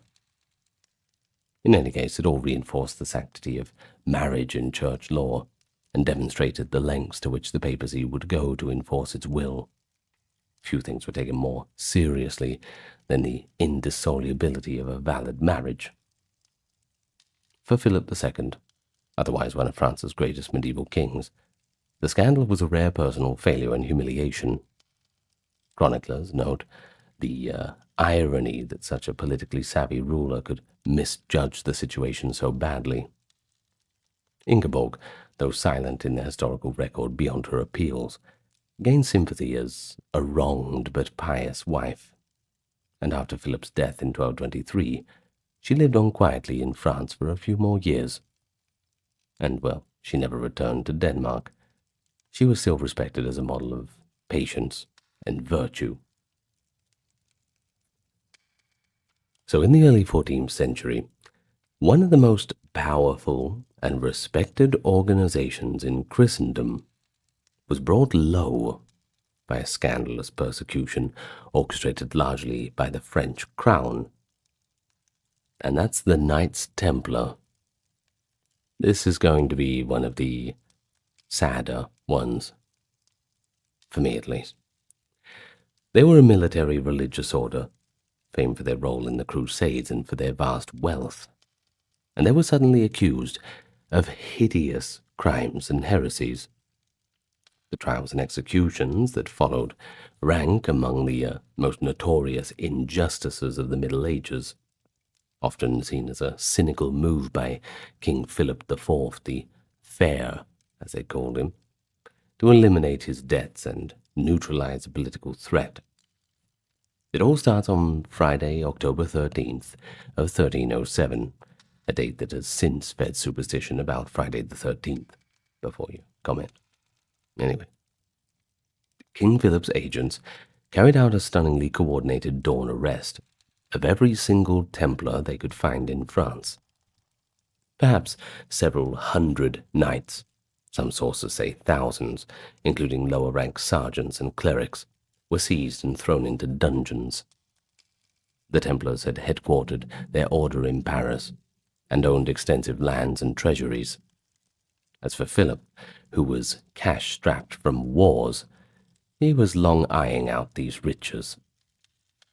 Now initially, the public and even the Pope were shocked. Why would these Christian warrior monks, regarded as heroes of the Holy Land, be rounded up like common criminals? Doesn't make sense. Well, the answer came in the form of lurid charges. Philip accused the Templars of widespread heresy and moral depravity. According to the indictments, the Templars, in their secret initiation rites, spat upon the cross, blasphemed Christ, worshipped idols, including a mysterious bearded head called Baphomet, and engaged in forbidden sexual acts, including sodomy, not to mention conspiring against the church itself. If you're going to make a list of medieval accusations, well, this one pretty much ticked off every box. If such allegations were true, would indeed be monstrous. But the manner in which confessions were obtained, well, that cast doubt on their veracity. The Templars were systematically tortured. I'm sure you're not too surprised. Royal inquisitors applied the rack, the strappado, starvation, and other torments until many knights just told them what they wanted to hear. Under extreme duress, men said yes, they had denied Christ and insulted the crucifix in ceremonies, and yes, they had engaged in obscenities with each other's bodies, and yes, they had participated in bizarre rites of vice. These confessions were then cited as, quote, proof that the order of the Temple was thoroughly corrupt and deeply heretical. Outside observers were understandably skeptical. In England and other countries where torture was used less, most Templars denied wrongdoing. But in France, Philip's campaign was relentless. Pope Clement V, a Frenchman himself, at first hesitated to believe the charges. But Philip bullied the Pope into compliance. Philip had significant influence, having effectively relocated the papacy to Avignon in southern France. So, under pressure, the Pope authorized a wider inquiry.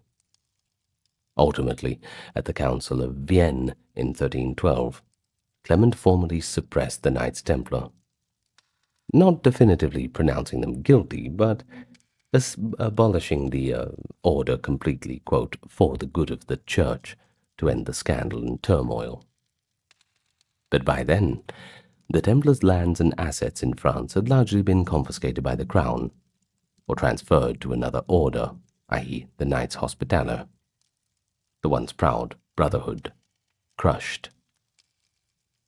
The climax of this sordid affair came in March of 1314 in Paris. After years of imprisonment, the final Grand Master of the Templars, Jacques de Molay, and a few of his senior officers were to receive their sentences. A crowd gathered on the Ile de la Cite as a scaffold was erected near Notre Dame Cathedral. Expected to show public penitence, de Molay had been promised mercy, i.e. life in prison, if he acknowledged the order, supposed sins one final time. Instead, as papal legates read out the confessions, the aged Grand Master astonished everyone by retracting his earlier admissions. He proclaimed that the order was innocent, and that he had confessed only under torture to lies. Another high-ranking Templar, Geoffroy de Charnay, joined him in the defiant reversal. Now that's a dramatic twist, isn't it? In one moment, these men chose integrity and truth over their lives, effectively accusing King Philip and his ministers of a grievous injustice. Philip was infuriated, and perhaps he was fearful that this recantation would undermine the whole process. So he swiftly ordered de Molay and Charnay to be put to death as relapsed heretics. That evening, the two Templar leaders were led to a small island in the Seine and burned at the stake in public. Chroniclers say that as the flames rose around him, Jacques de Molay called out to heaven, affirming the innocence of the Templars and reportedly beseeching God to judge the guilty parties. According to later legend, which, well, it may be embellished, but it became widely believed, de Molay used his final breath to curse King Philip and Pope Clement, summoning them to face divine judgment within the year. And strikingly, rather conveniently for the legend, both Philip and Clement did die within a year of the execution, which many contemporaries found to be eerily fitting, even if they didn't literally credit a supernatural curse. But the destruction of the Knights Templar was a scandal that had lasting echoes. In the immediate sense, it showed the lengths to which Philip would go to consolidate power to fill his pockets. He had earlier debased coinage and expelled France's Jews to seize their assets, and now he had eliminated a wealthy order that dared to be just slightly outside of complete royal control. In any case, the whole thing was a trial without proper evidence, a scandal created out of paranoia, greed, well, perhaps a little bit of envy of power too. The same Parisian crowd that watched old soldiers die in the flames likely pondered the strange fate within months that the capricious king had, who orchestrated himself, was struck down. Thus, in the minds of many, the end of the Templars became a cautionary tale, a reminder that even the mightiest can fall, and that falsehood and cruelty in high places will ultimately face a higher reckoning. But of course, that's not the complete end of the story. You'll have to watch our Knights Templar video if you want that. Okay, next one. This one brings us to the year 1314, where a scandal struck the heart of the French royal family, one so shocking it reverberated in the succession to the throne. This was the notorious Tour de Nesle affair, a tale of adultery among princesses and knights. It's almost like a medieval soap opera, except, well, the consequences were a bit more serious. King Philip IV, i.e. Philip the Fair, had 3 adult sons, each married to a high-born young woman. The princesses, Marguerite and Blanche of Burgundy, who were sisters, and Jeanne of Navarre, resided all at the royal court of Paris. They all resided at the royal court of Paris while their husbands awaited their turns to rule. In 1313, Philip's daughter Isabella, who was Queen of England, came to visit France. Isabella noticed something off. A pair of embroidered purses she had given as gifts to the sisters-in-law turned up in the possession of 2 Norman knights, brothers named Philippe and Gautier d'Aunay, who had served in the household of the princes. Now, this was all a little bit suspicious, and, well, she began to think that there was perhaps some improper relations going on. Back in England, Isabella reportedly informed her dad that her brother's wives might be concocting love affairs in secret. Philip launched a quiet investigation that soon uncovered, or, as some historians believe, fabricated, still debated, evidence of adultery. The 2 Darnay knights were accused of being the lovers of Princess Margaret, wife of the king's eldest son, Louis, and Princess Blanche, wife of the 3rd son, Charles.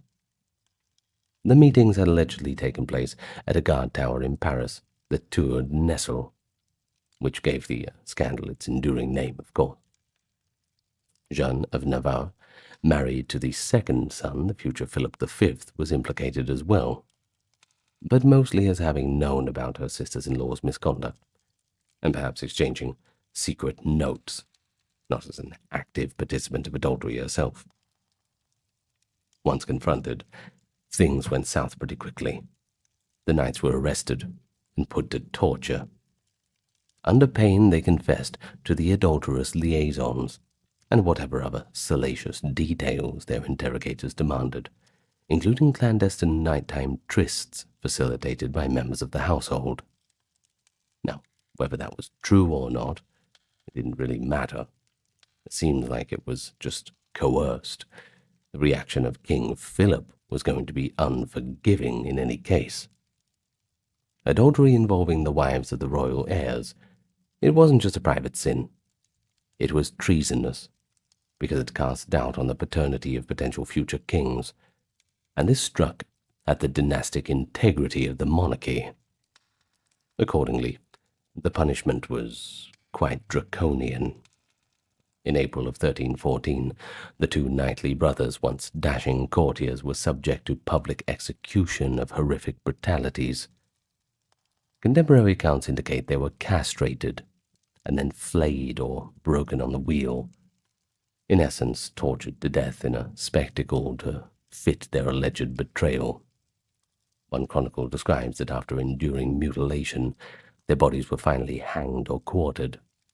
The precise method varies in reports, but all agree it was gruesome and meant to ensure that they died in the utmost agony and infamy. Their suffering was intended as a dire warning. No one, not even the knights, could dishonor France's royal family without paying the price. As for the princesses, Marguerite and Blanche, well, they were found guilty of adultery by a pretty quick tribunal. Of course, it takes two to tango, doesn't it? Their royal status spared them execution, but their punishment was life imprisonment under harsh conditions. Philip had their heads shorn, a traditional mark of shame, and confined them to fortress convents. Margaret, the wife of the heir apparent Louis, was held in the Chateau Galliard, a windswept Norman castle, where she reportedly died in 1315 after about a year. Some whispered she was strangled on orders of her husband once he became king, to free him up for a new marriage. Blanche, the wife of Prince Charles, languished in captivity for longer.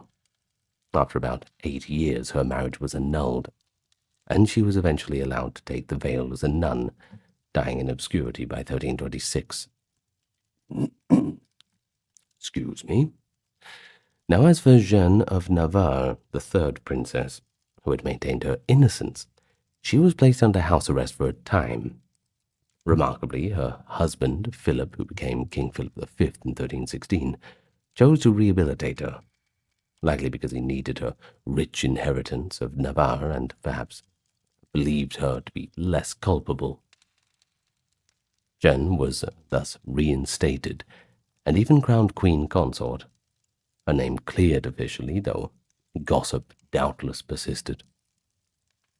The Tour de Nesle scandal had its own implications too. King Philip himself died later in 1314, not long after the affair broke.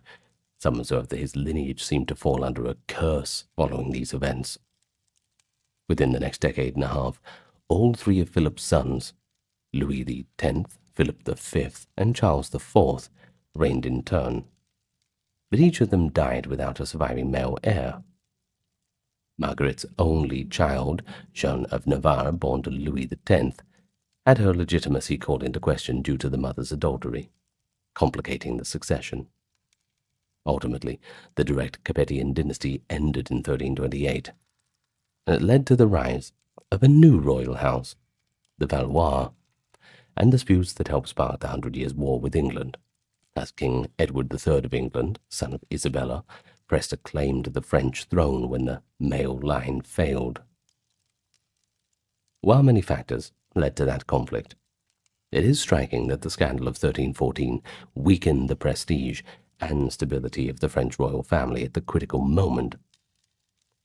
But in the minds of contemporaries, it's all a cautionary tale. Chroniclers wrote with scarcely disguised glee or horror about the fall of these princesses who had allegedly betrayed their marriage vows. There was also a little hint of misogyny and moral panic. The notion that the decadence of the late Capetian court had literally led to God's judgment upon the royal house. In any case, in terms of modern historians, well, they've debated how much of the affair was true love gone wrong, versus perhaps a, politically motivated series of entrapments. Some even suspect that Isabella or others might have exaggerated or even engineered the situation for their own ends. But either way, the scandal remains one of the medieval world's most famous. A mix of courtly romance turned sordid, royal justice turned savage, and a dynastic disaster that reads like a dark fable about the wages of sin. Germany has had an interesting history, to say the least. There's plenty of tales of intrigue, plenty of controversies, and even a few shocking reversals of fortune. The one that always stood out to me was a particular story involving some poor construction maintenance.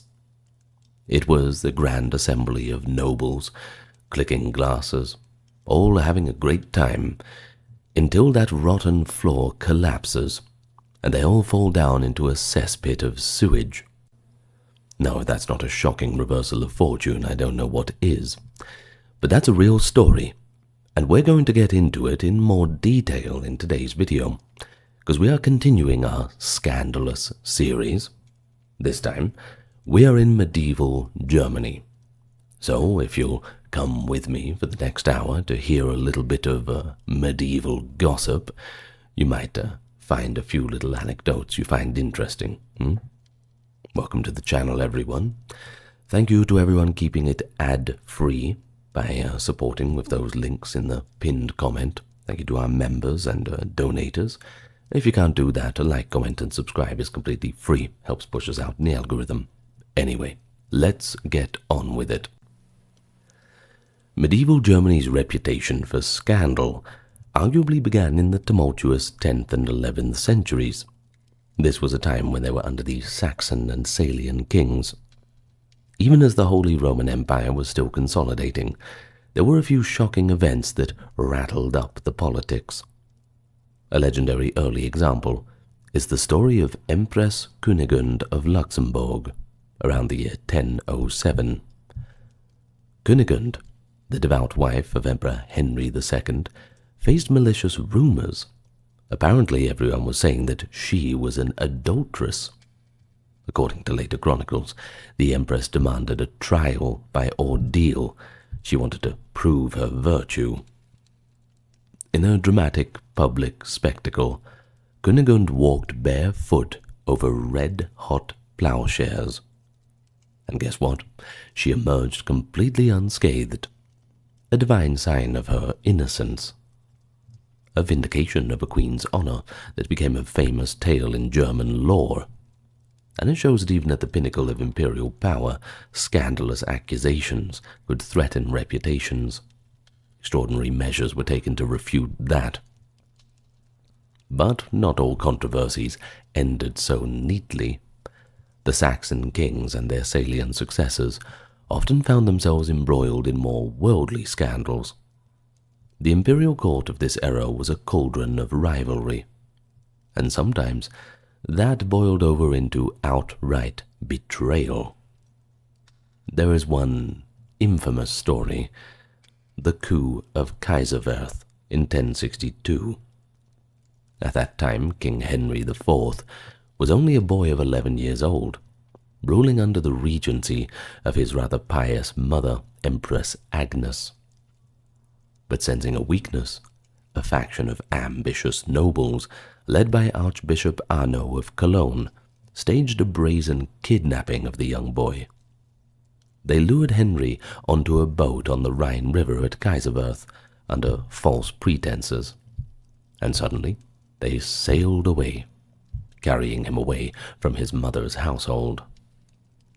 The panicked child reportedly jumped overboard in a desperate escape attempt, but the plotters fished him out of the river and whisked him off to Cologne.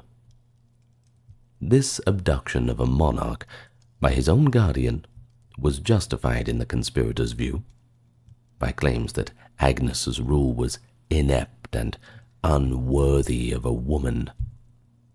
Well, in reality, it was a naked power grab. Contemporary chronicles noted the public outrage. Some said that the royal majesty had been violated. Yet Archbishop Arno sought to cloak his deed by being for the kingdom's good. How many good deeds have been done for the greater good, I wonder? Well, the outcome was, of course, a royal scandal. Henry IV grew up distrusting his princes deeply. It's no wonder. And the empire learned that even an anointed king could be manhandled and held hostage by his supposed protectors. Henry's own reign, 1056 to 1106, which was a decent reign, by the way, 50 years, not bad, would prove to be one of the most scandal-filled of the Middle Ages. You see, as he came of age, Henry earned a bit of a reputation, whether that be fairly earned or not, for licentious behavior, and not to mention heavy-handed rule, sparking a rebellion by his Saxon nobles. Chroniclers from Saxony, hostile to the king, painted lurid portraits of Henry's early court. They claimed that he kept low-born favorites and allowed disgraceful immoralities around him, even that his officials, quote, abused your wives and daughters for their pleasure during royal interventions in Saxony, as it was in their words. Well, these accusations, aired by Duke Otto of Northeim in a 1073 assembly, aimed to paint Henry's castle building and garrisons in Saxon lands as this tool of oppression. And this was the golden age of castle building, by the way, especially over in England, but a story for another time. Now, whether that's exaggerated or not, the claims seemed to rally much of Saxony against the king. And before he knew it, outright civil war erupted, the Saxon Revolt of 1073 to 75, in which Henry's forces brutally suppressed the rebels. The king's victory, however, did not erase the stain of the charges. To contemporaries, it was scandalous that a ruler crowned by God could be accused, even by propagandists, of degeneracy and tyranny. In any case, it shows how personal conduct and public perception can intermingle. A monarch's private life could quickly become political ammunition. Some things never change, I suppose. But the greatest scandal of Henry's reign, indeed one of the most famous in medieval European history, not just German history, was the investiture controversy and the emperor's clash with Pope Gregory VII. What had begun as a power struggle over the appointment of bishops escalated into an unprecedented drama. In 1076, angered by Gregory VII's reforms, Henry convened his bishops and had them declare the Pope deposed. He addressed an astonishing letter to Gregory, pointedly calling him Hildebrand, not Pope, but false monk. Henry's letter accused the pontiff of arrogance, and even bade him come down, be damned from the papal throne. This open defiance to the Pope was, well, quite unusual. Certainly shocking to contemporaries. I mean, no one was really going up against the Pope unless something was really wrong with either the Pope or with them. A king calling the Vicar of Christ a usurper. Well, to most people, that was way beyond the pale. Pope Gregory VII wasn't going to sit back and take it, though. He responded in kind. He excommunicated Henry, declaring him deposed, and released Henry's subjects from their oaths of loyalty. So for the first time, a reigning German monarch was formally excommunicated and, well, effectively politically cancelled by the Pope, causing a revolutionary crisis. Now, this wasn't the first or last time that a ruler was sort of thrown aside and excommunicated by the Pope, but in Germany this was something quite new. The German princes, seeing an opportunity, discussed electing a new king. Henry, faced with losing his crown and facing damnation in the eyes of the Church, was forced into quite a humiliating position. What followed was the legendary scene at Canossa in January of 1077, an episode often held up as the zenith of medieval scandal and symbolism. Henry crossed the Alps in the dead of winter, seeking absolution from Gregory, who was staying at the castle of Canossa in northern Italy. Lucky him. Well, Gregory, wary that Henry's change of heart was insincere, kept the penitent king waiting outside the fortress for 3 agonizing days. As Pope Gregory later described in a letter, Henry, quote, laid aside all the belongings of royalty. He removed his fine garments, donned a hair shirt of wool, and stood barefoot in the snow for 3 days, bitterly cold. The once proud king wept and begged like a common sinner for the Pope's forgiveness. I'm sure the Pope was picking out a quite nice window to watch that view from. The spectacle moved even hardened onlookers to pity, and many wondered if the Pope was being a little bit too harsh by making an emperor of the Romans suffer such abject penance. Well, finally, Gregory relented, and he lifted the excommunication, remitting Henry into the church after extracting promises of obedience. This was dubbed the humiliation of Canossa, and it certainly shocked Christendom at the time. Here was the mightiest ruler in Germany, heir of Charlemagne, reduced to kneeling in the snow at the door of the Pope. For church reformers it was a triumph of spiritual authority. For Henry's partisans, a mortifying disgrace. And indeed, the word of this event spread rapidly and would be remembered for centuries as a cautionary tale. It showed that in medieval Germany the line between sacred and secular could be perilously thin. An emperor's conflict with the papacy could turn into personal humiliation and public scandal on an unforgettable scale. I suppose the next ruler would be thinking twice after this incident.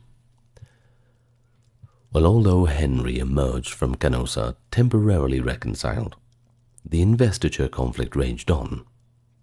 The latter years of his reign saw continued warfare in Italy and Germany, and even more familial treachery. In 1105, Henry's own son, Henry V, rebelled against him in an astonishing act of patricidal ambition. The younger Henry, who had long chafed under his father's turbulent rule, pretended to make peace and invited the aging Henry to a meeting. Well, at this encounter, he betrayed his own dad, seizing Henry and compelling him to abdicate. Chroniclers relate that the old emperor was imprisoned and wept bitterly at this final injustice from his flesh and blood. He died a few months later, in 1106, still under a cloud of excommunication which had been renewed by the Pope, and even denied a church burial until his son obtained absolution for him posthumously. The spectacle of a son overthrowing his own father, an anointed emperor, well, that was once again horrifying to contemporaries, and is often cited as the tragic epilogue of Henry's scandal-laden life. It showed how poisonous the legacy of earlier conflicts could be, in this case the investiture dispute and Henry's alienation of the princes. Well, it could even destroy the entire dynasty from within. Yes, he had a decent reign of 50 years, but a long reign doesn't necessarily mean a good one. By the time Henry V took the throne, the medieval German monarchy had been weakened and seasoned by these dramatic experiences. Next up, we have the Hohenstaufen period, from the 12th to the 13th centuries, and that brought no respite from controversy. In some ways, it even elevated imperial controversies to new grandeur. Henry V, despite the betrayal of his father, initially aligned with reformist ideals, and even resolved the investiture issue by treaty in 1122. Yet, Henry V produced his own scandal in the year 1111. Desperate to secure a full imperial coronation in Rome, he clashed with Pope Paschal II in the most violent fashion. During his Italian campaign, Henry entered Rome with his army and insisted the Pope crown him emperor. When Paschal II demurred, the Pope tried to use the coronation as leverage to demand Henry renounce lay investiture of bishops. Henry reacted by seizing the Pope and cardinals at sword point right in Rome. On the 12th of February 1111, as one medieval account relates, Henry's soldiers actually took the Pope prisoner during a church service, disrupting the very Mass at St. Peter's Basilica. The Holy City erupted into chaos. Romans attacked the German troops, and a skirmish left casualties on both sides. Eventually, Henry's forces subdued the resistance and held Pope Paschal in custody for over 2 months. He was effectively Henry's hostage, an unprecedented situation that once again shocked all of Christendom, certainly clutching at the pearls on that one. Under duress, Paschal II agreed to crown Henry V as emperor and even signed a controversial agreement granting Henry lay investiture rights. Only after obtaining this did Henry release the Pope. And of course, once free, Pascal renounced the coerced concessions, and the Church never recognized them. But the damage was certainly done. As we always say, you can't put the toothpaste back into the tube. News that the King of Germany had captured the Pope and forced him to do his bidding, well, that was the talk of the town. Henry was excommunicated a few years later for this brutality, and the episode showed the ongoing theme of medieval German rulers pushing the boundaries of sanctity and scandal. But it would not be the last time an emperor was excommunicated for attacking a pope, a pattern that continued in various forms throughout the Hohenstaufen era. I suppose we'd call it the German method. Anyway, after Henry V's death without heirs, the imperial title passed eventually to the great Hohenstaufen dynasty, and with them came a new wave of scandals and legendary events. The rivalry between the Hohenstaufens and their Welf cousins, two powerful German families that is, defined the 12th century. Emperor Frederick Barbarossa, reigning 1152 to 1190, was a towering figure who tried his best to restore imperial glory. But he too found himself entangled in notorious incidents. One early controversy was the Besançon affair of 1157, when a papal delegate delivered a letter suggesting Frederick held his empire as a benefice from the Pope. Frederick's court bristled at the implication that the Pope was an overlord of the empire. According to accounts, the angry German nobles nearly killed the papal legate on the spot, snarling, "From whom does the emperor hold his crown? The Pope or God?" Barbarossa had to intervene to save the legate's life. He then sent the Pope a sharp rebuke, insisting the imperial crown was bestowed by God alone, and not by papal favor. And though it's relatively tame by today's standards, this diplomatic incident was scandalous in its own context. You see, it revealed the deep sensitivity of the Germans to any papal slights, and it soured relations with Pope Alexander III for years. Barbarossa's reign featured other scandals, too, on a bit more of a grand scale. In his campaigns to assert imperial authority in Italy, he came into direct conflict with Pope Alexander III and the autonomous cities of northern Italy. He even set up an anti-pope to oppose Alexander. But fortune didn't always favor Frederick. In 1176 he suffered a famous defeat at the Battle of Legnano against the Lombard League of Italian cities, during which rumor spread that the emperor had been killed. Though Barbarossa was not dead, he had survived the battle. The defeat was certainly a major humiliation. An emperor in full armor allegedly thrown from his horse by a militia of mere townsmen. Yeah, that's a little embarrassing. This was not quite a scandal in moral terms, but it was more of a shocking military upset that dented the aura of an invincible German monarch. It forced Barbarossa eventually to reconcile with Pope Alexander III and recognize the autonomy of the Italian cities at the Peace of Constance, 1183. For the German nobility, seeing their red-bearded emperor brought low by Italy was quite a sobering event, even disgraceful. But Barbarossa remained respected, at least by most people, and he sought redemption. And the best way to get your redemption was through a good old crusade. Well, perhaps not for Frederick, because he died on the Third Crusade in 1190, and it wasn't even a down-in-flames, heroic sort of death in battle. He actually drowned in a river in Asia Minor, an anticlimactic end that Well, I suppose in a sense at least spared him from further controversies at home. In any case, meanwhile, scandalous incidents continued to erupt within Germany. One notorious anecdote from Barbarossa's time is the Erfurt latrine disaster of 1184. Yes, this is the one that we talked about in the introduction. An event so bizarre it borders on the darkly comic, which is why it's well known.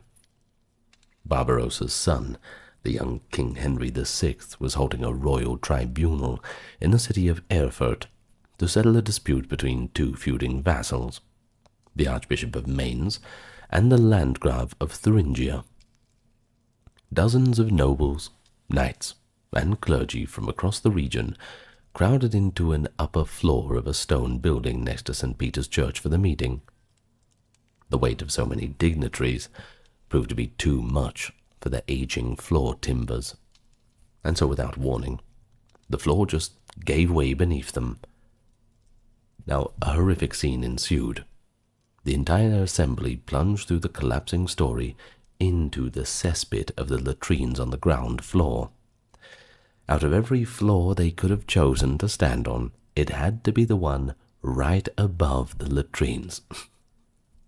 Now that is darkly comic. The chroniclers paint a ghastly picture, though. You see perhaps 60 to 100 men dropped into a deep pit filled with liquid human waste. Many were crushed by the falling beams and rubble. Others drowned in filth or suffocated from the noxious fumes. In the chaos, the young King Henry VI himself only narrowly escaped death. According to one report, Henry clung desperately to an iron window grate as the chamber fell away, saving himself from the fate of his hapless nobles. The Archbishop of Mainz likewise survived, possibly by hanging onto a high window ledge. But in any case, around 60 local lords drowned in a sewage pit. It's pretty terrible, right? This macabre accident, essentially a mass death in a cesspool, was the talk of the realm. I mean, good luck keeping that one secret. The Erfurt disaster was scandalous not due to sin, but due to its almost biblical symbolism. I mean, pride going before a fall into a sewer, no less. It served as a grim reminder of life's fragility, though. Medieval writers saw in it the hand of God or a warning against the vanities of nobility. For us, I suppose it stands as one of the most interesting events in German history, an occasion when an imperial diet turned into a deadly pratfall. Anyway, moving on. Henry VI, who became emperor after Barbarossa, generated his own share of controversies. Where his father's scandals were often political in nature, Henry's verged on the more violent. He is remembered as an able ruler, but also as Henry the Cruel. And you don't get a name like that through charity. Now, for one, Henry famously held King Richard the Lionheart of England for ransom. Returning from the crusade in 1192, Richard was captured in Austria and handed over to Henry VI. Instead of honoring this chivalric hospitality to a fellow crusader, Henry treated Richard like a valuable prize. He demanded an enormous ransom of 150,000 silver marks, quite literally a king's ransom, and he kept Richard imprisoned in a series of German castles for over a year, until the payment was made. Though the kidnapping itself was initiated by the Duke of Austria, Henry's exploitation of the situation outraged England and even worried some German princes. It was unseemly for a Holy Roman Emperor to behave like a hostage-taker motivated purely by the money. But the ransom was paid in 1194, and that certainly filled up Henry's coffers. With that money, he embarked on a campaign to conquer the kingdom of Sicily, to which he had a claim through his wife Constance. His conquest of southern Italy in 1194 to 95 was swift and accompanied by dreadful cruelty. When the last legitimate heir of the Norman Sicilian dynasty, a young boy named William III, fell into Henry's hands, he did the unthinkable. Not only did he have the child blinded, but he also castrated him, eliminating him as a potential rival. Many of Sicily's leading nobles who had resisted Henry also met a gruesome fate. Contemporary chronicles report that Henry burned alive numerous Sicilian nobles who had defied him. Such extreme vengeance was shocking, even by medieval standards. It cemented Henry's reputation as a fearsome and cruel monarch.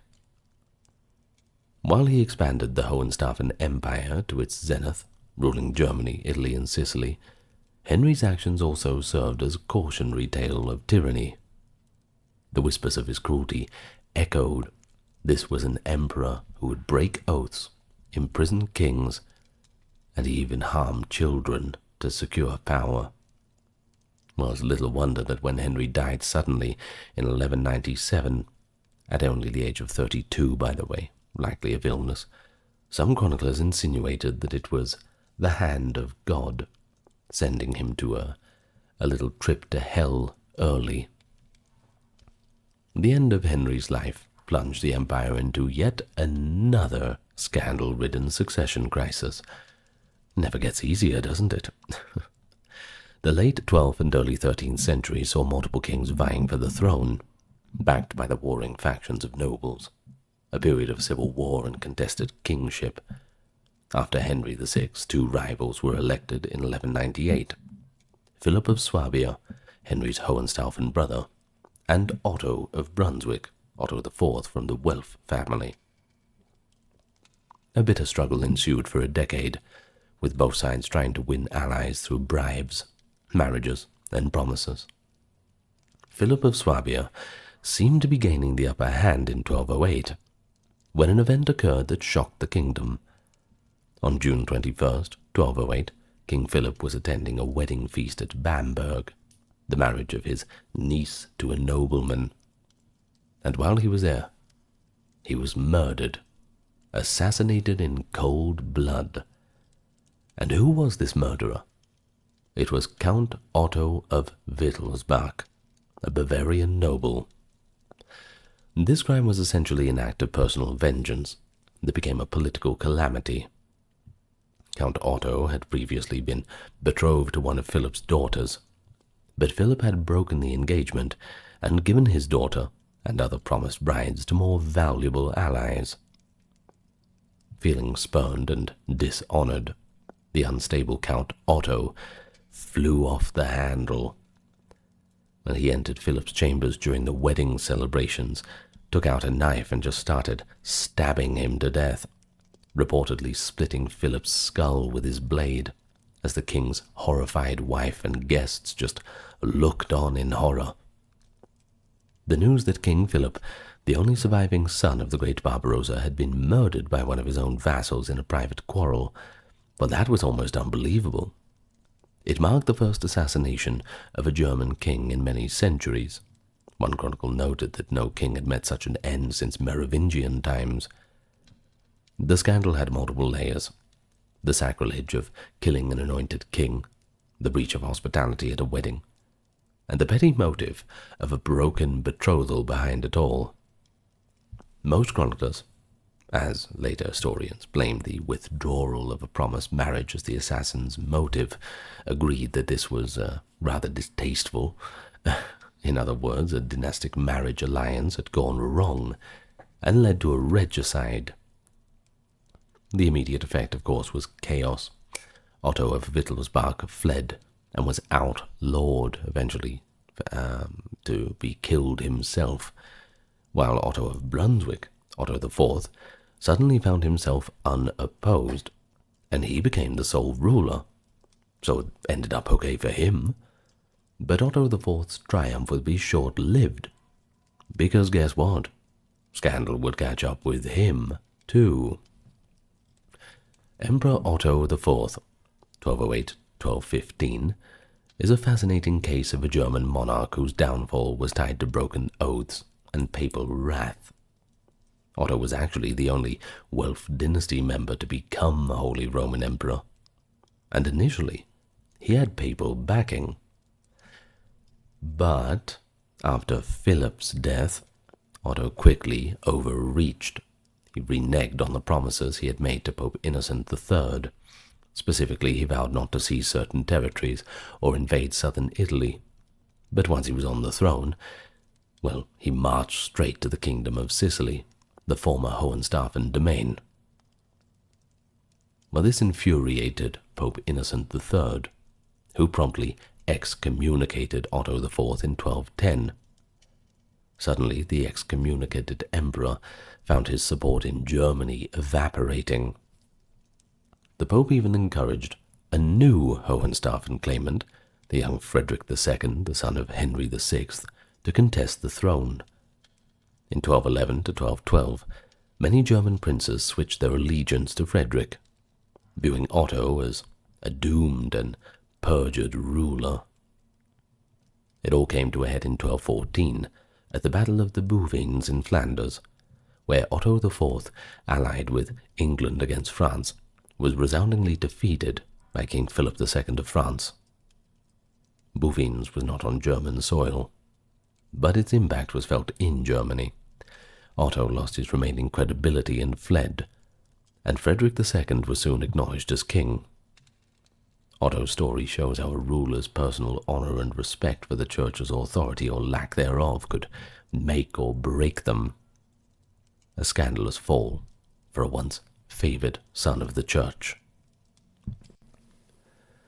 But no medieval German figure combined brilliance and notoriety more than Emperor Frederick II, reigning from 1212 to 1250. Frederick II was the grandson of Barbarossa and the son of Henry VI, raised in Sicily, and he brought a cosmopolitan flair to the imperial title. Dubbed Stupor Mundi, the wonder of the world by contemporaries, Frederick was highly educated and daringly innovative. But his reign, too, was filled with eyebrow-raising events.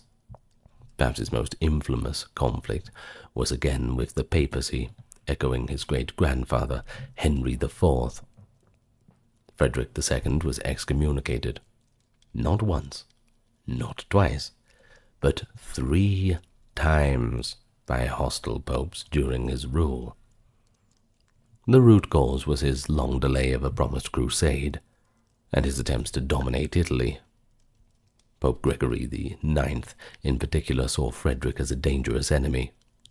In 1239, Gregory went so far as to issue a public letter denouncing Frederick in the harshest of terms. In this encyclical, Gregory accused Frederick of blasphemy and impiety, claiming the emperor had called Moses, Christ, and Muhammad the 3 impostors who deceive the world. Now this was an explosive charge, effectively branding Frederick as an atheist or skeptic. We did a full video on medieval atheists if you want to find out more about that too. Playlists, it's in there. Gregory IX labeled Frederick the king of pestilence, and alleged that he had derided the most basic tenets of Christianity. Frederick II indignantly denied ever saying such a thing, and modern historians suspect that the 3 impostors allegation was pure propaganda, depending on who you ask. But still, the mere fact that a pope would disseminate this accusation shows the level of scandal around Frederick's reputation. Many churchmen truly believed that Frederick was a dangerous heretic wearing the clothes of an emperor. Gregory compared him to a monster, and even a, quote, dragon spewing waters of persecution. Okay then, pulling language from the book of Revelation to portray Frederick as a kind of antichrist-like figure. It sounds like the Pope didn't like him very much. Well, never before and never after did a reigning emperor of Germany receive such vitriolic public condemnation from the Pope. Frederick II, for his part, well, he didn't do himself any favors by adding fuel to the fire. His own conduct was not making things any easier for him, In 1227 he was excommunicated for delaying a crusade, but he then went on the Sixth Crusade anyway, 1228 to 1229, but he did so on his own terms. In a truly bizarre twist, Frederick entered Jerusalem while excommunicated and achieved a diplomatic triumph. Through negotiation with the Muslim Sultan, he regained Christian control of Jerusalem without so much of raising a sword. He then crowned himself the King of Jerusalem in the Church of the Holy Sepulchre, placing the crown on his head because the attending clergy, loyal to the Pope, refused to even show up to the ceremony.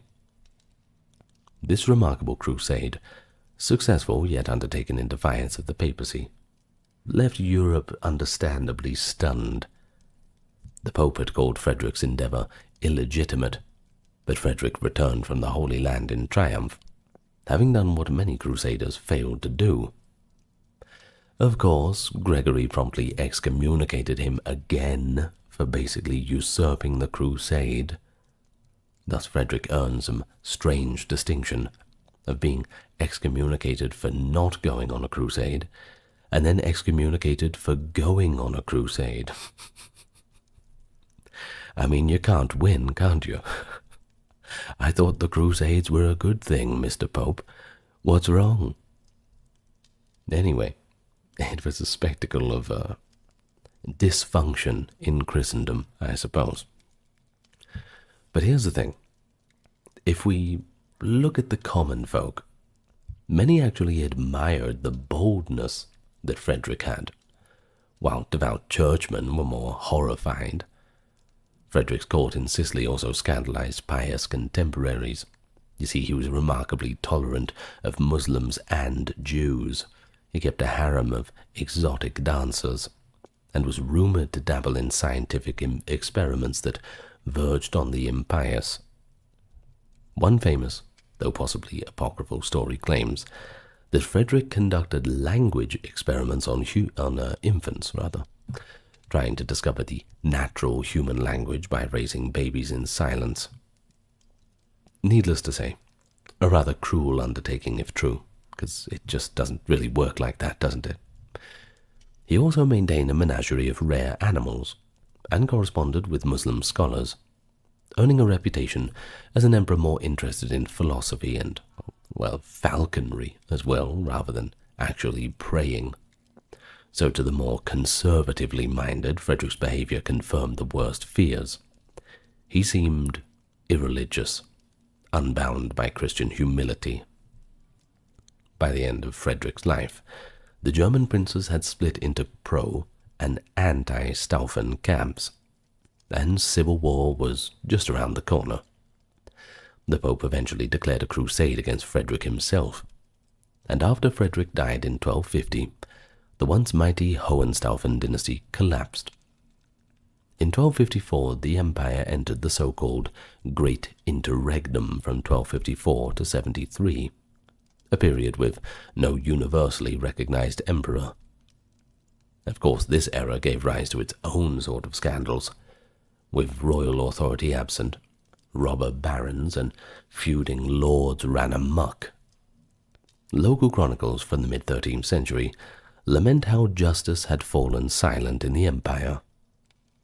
Noble bandits built castles and extorted travelers. Church lands were seized by warlords. One legendary brigand, the knight Epelane von Gallingen, became infamous for robbing merchants, and, even in later lore, escaping execution by leaping on horseback over a castle moat. Hell yes. Now, if that's not cool, I don't know what is. That's Zorro sort of stuff, isn't it? I don't care if it's anecdotal. Well, if anything, it reflects the perceived anarchy of the interregnum. I like to think that it happened.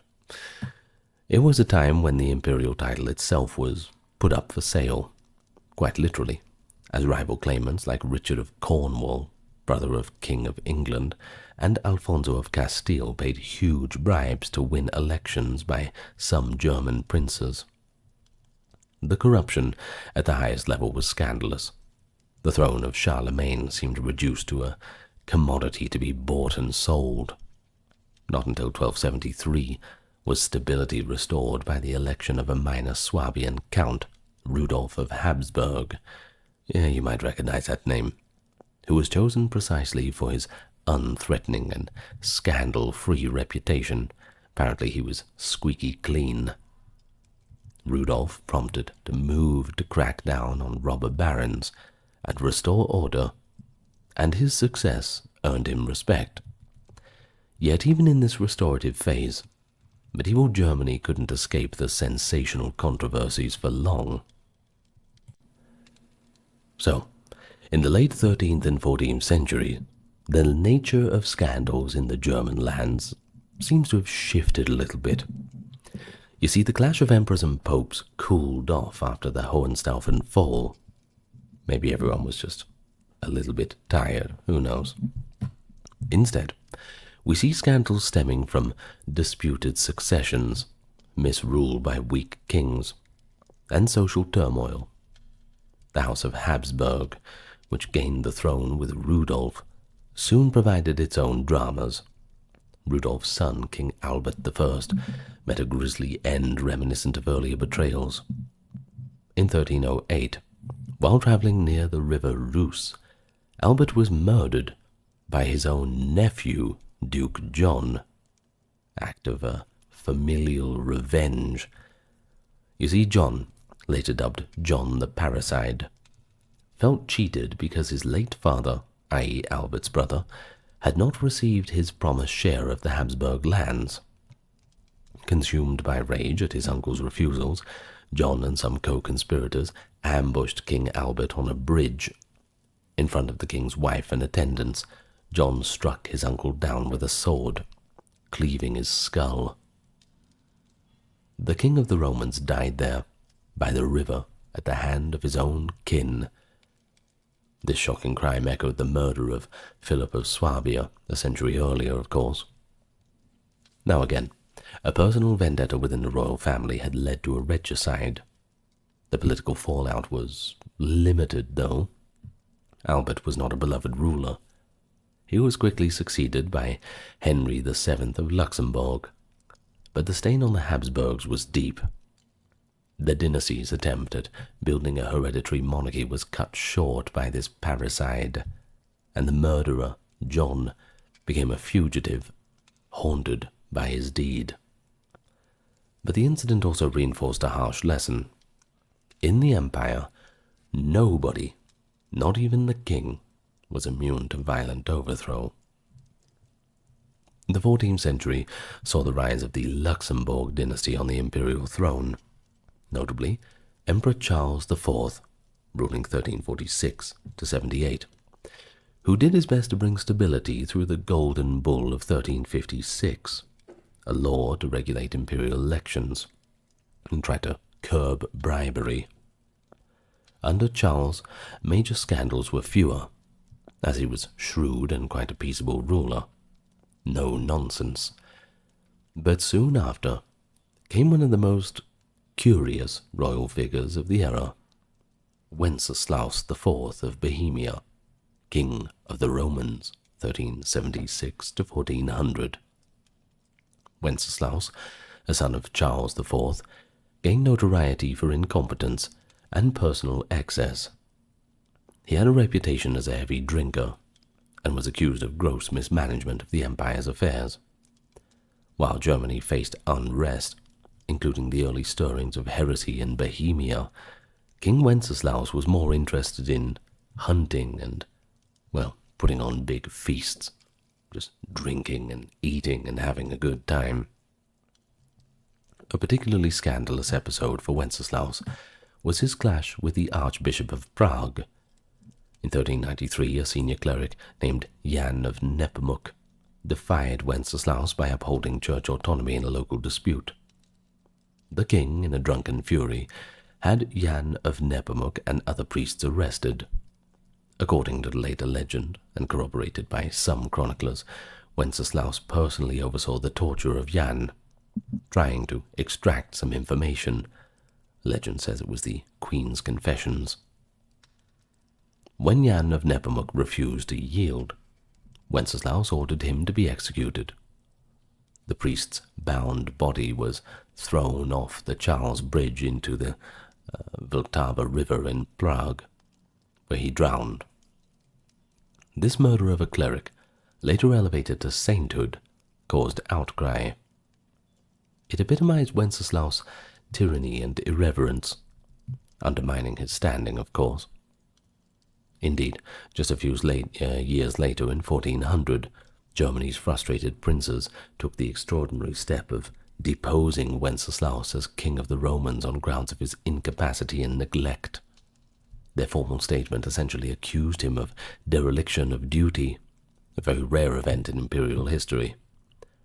The deposition itself was somewhat irregular.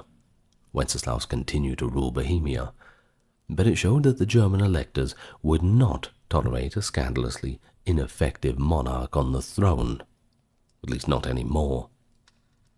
In his place, they chose a respected Rhenish noble, Rupert of the Palatinate, although he too struggled to assert authority during his brief reign. Arguably the greatest upheaval of the medieval period, certainly the one with the most far-reaching consequences, was the Great Western Schism between 1378 and 1417, and the church councils that ended it. You see, the schism saw two, eventually 3 rival popes claiming authority, and that threw all of Europe into a great turmoil. Germany's involvement in resolving this crisis led directly to another scandal, the trial and execution of Jan Hus at the Council of Constance.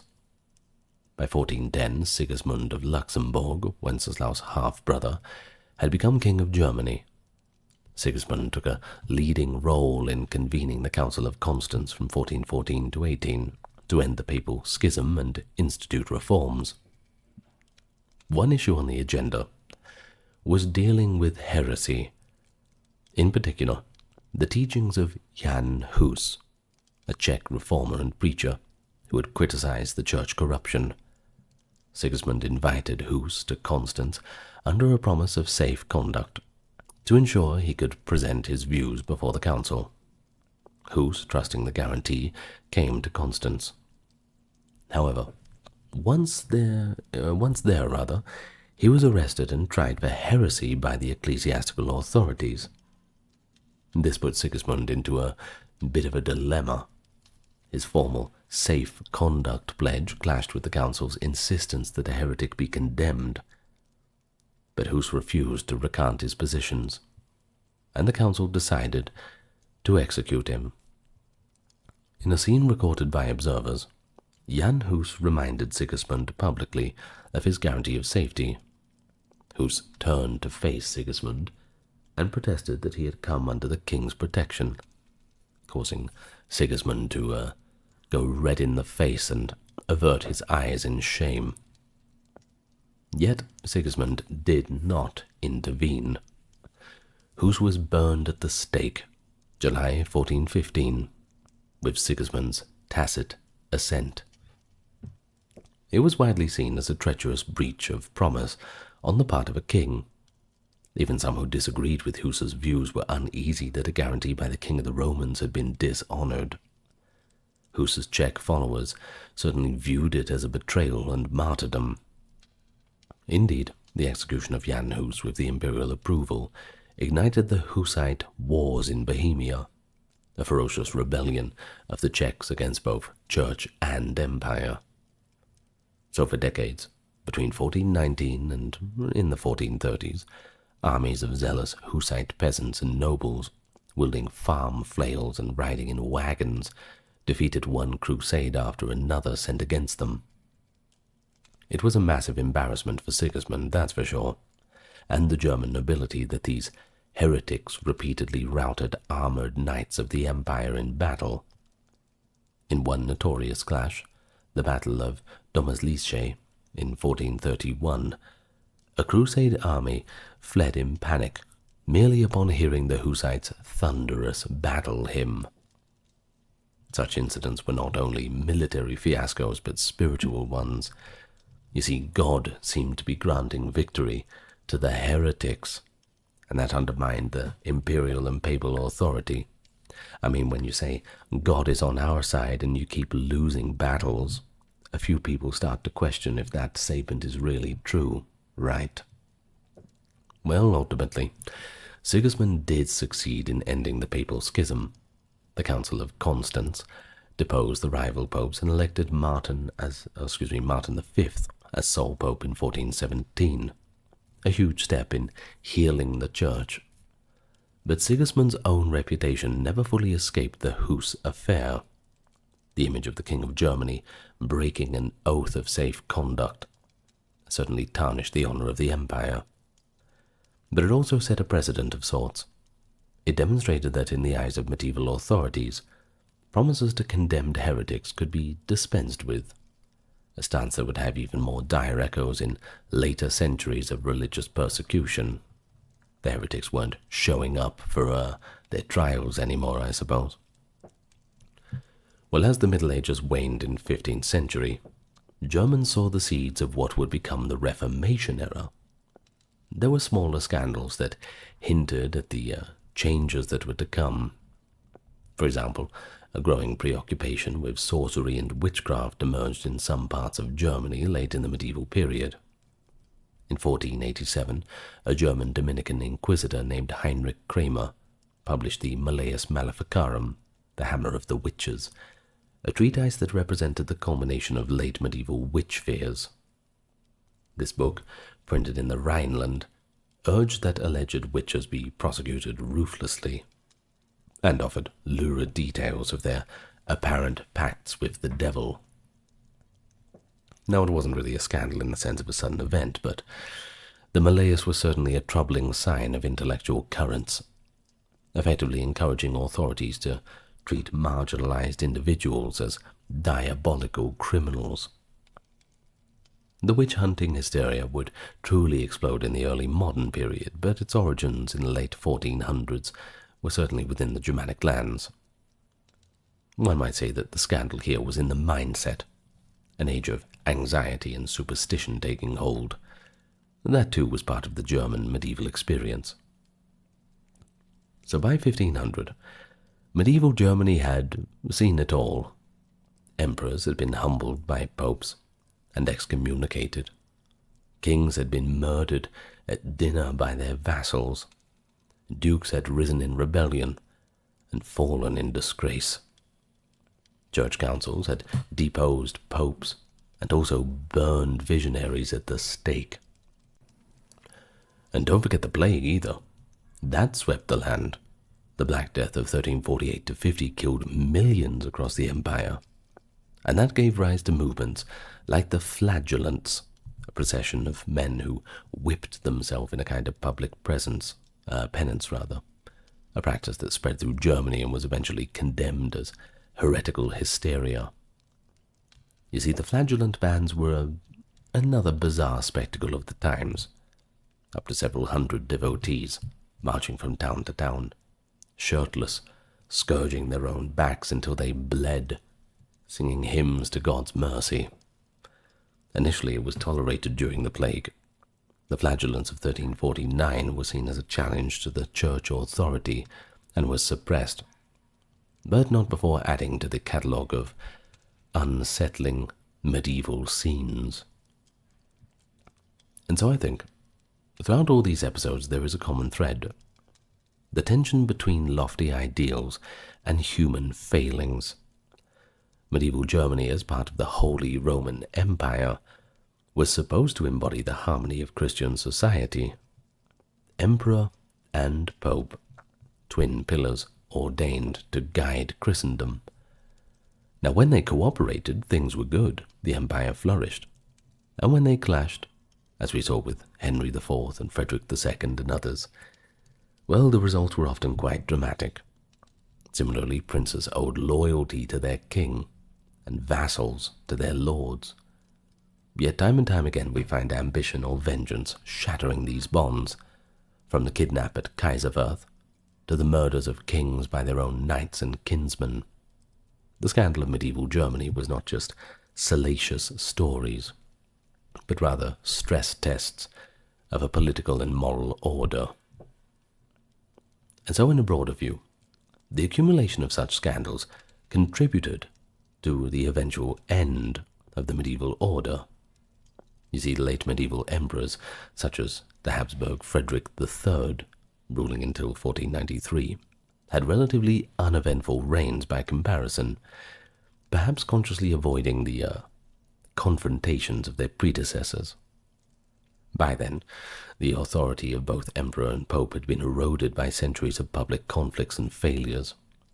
And when Martin Luther, a German monk in Frederick III's grandson's time, came forward in 1517 to challenge the church, he did so in a society that was well aware of the scandals of authority that had come before. The memory of imperial and ecclesiastical misdeeds gave weight to Luther's call for reform, and in that sense, the medieval scandals we've explored were the prelude to a new chapter of German history. But that's a chapter that we'll have to talk about another time. Murderous vendettas, illicit affairs, corpses on trial. Medieval Italy witnessed scandals that would put any modern tabloid to shame. Today we're going to talk about some of the juiciest ones. A tour of 1,000 years. We've got intrigue, we've got corruption, and we've got drama. So from the papal palaces of Rome to the city-states of Tuscany and Lombardy, we'll look into those infamous episodes, and you'll see a darker side of power. Hello everyone and welcome. Quick introduction now, this is a part of our series. We did our scandals of medieval France last time. I hope you enjoyed that. In any case, if you like the content, give it a like, comment, and subscribe. And thank you so much for those supporting, keeping everything ad-free. For the Patreon, YouTube memberships, merch store, and donations, links are in description. Anyway, let's get right to it. Perhaps you raised an eyebrow when I said corpse trials. We may as well begin there.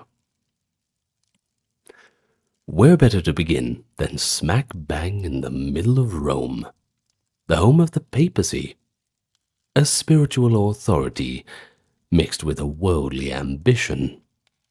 A recipe for disaster, maybe. In the late 9th century, the papal office reached a macabre low point with an episode known as the Cadaver Synod. Now, I discussed this in my Evilest Popes video, but, well, it certainly fits into this video too. So, in 897, Pope Stephen VI ordered the body of his dead predecessor, Formosus, to be exhumed from its tomb. Now, Formosus's corpse was dead for many months, so you can imagine the state of it. In any case, they decided to dress it up in papal vestments and prop it up on a throne in St. Peter's Basilica. Before a horrified synod, Stephen conducted a bizarre trial of the dead pope. The corpse sat in eerie silence, and a deacon was appointed to speak on its behalf. A futile exercise, since Stephen was determined to condemn Formosus. According to contemporary accounts, Stephen shrieked and hurled accusations at the rotting figure, charging Formosus with perjury and illegal papal accession. Guess what? Rather unsurprisingly, the lifeless defendant had not much to say in his defense. The synod pronounced Formosus guilty, and in a grotesque flourish, they stripped the cadaver of its sacred robes, hacked off 3 fingers from the right hand, the blessing fingers, by the way, and cast the corpse into the Tiber River. It doesn't get more grim than that. A posthumous degradation of a pope, nonetheless, certainly scandalized Rome's cynical populace. The public saw it as a sign of madness and sacrilege. Indeed, the backlash was quite swift. Shortly after the Cadaver Synod, an uprising in Rome deposed Stephen. The ill-fated pontiff was imprisoned and strangled to death in his cell. A violent end to a violent man. In any case, the Cadaver Synod entered history as perhaps the strangest trial ever held. Although there's been a few strange ones too in modern times. In any case, this was emblematic of a papal era that was plagued by factional hatred and bizarre extremes. But not long after, Rome's papacy was caught in a succession of scandals so notorious that later historians dubbed that era the pornocracy, the rule of harlots. During the early 10th century, from 904 to 964, a powerful Roman noblewoman named Theodora and her daughter Marozia effectively controlled the papal throne through a series of puppet popes. And by the way, they were also their lovers or relatives, sometimes both. Marozia, for instance, was the reputed mistress of Pope Sergius III, and later orchestrated the elevation of her teenage son to the papacy as Pope John XI. It was whispered, and widely believed, that this Pope John was in fact Marozia's illegitimate son by Pope Sergius, making the Pope the son of a Pope, a scandalous blurring of sacred and profane. Contemporary chroniclers were quite aghast. Bishop Liutprand of Cremona, writing in the mid-900s, described Theodora as a, quote, shameless whore who exercised power in Rome like a man. Not mincing words, that's for sure. The papal court, in his telling, was ruled by lust and greed. Under Marozia's influence, popes were appointed and deposed at will. One pope, John X, who tried to act independently, was reportedly imprisoned and murdered. Who ordered it? Marozia, of course.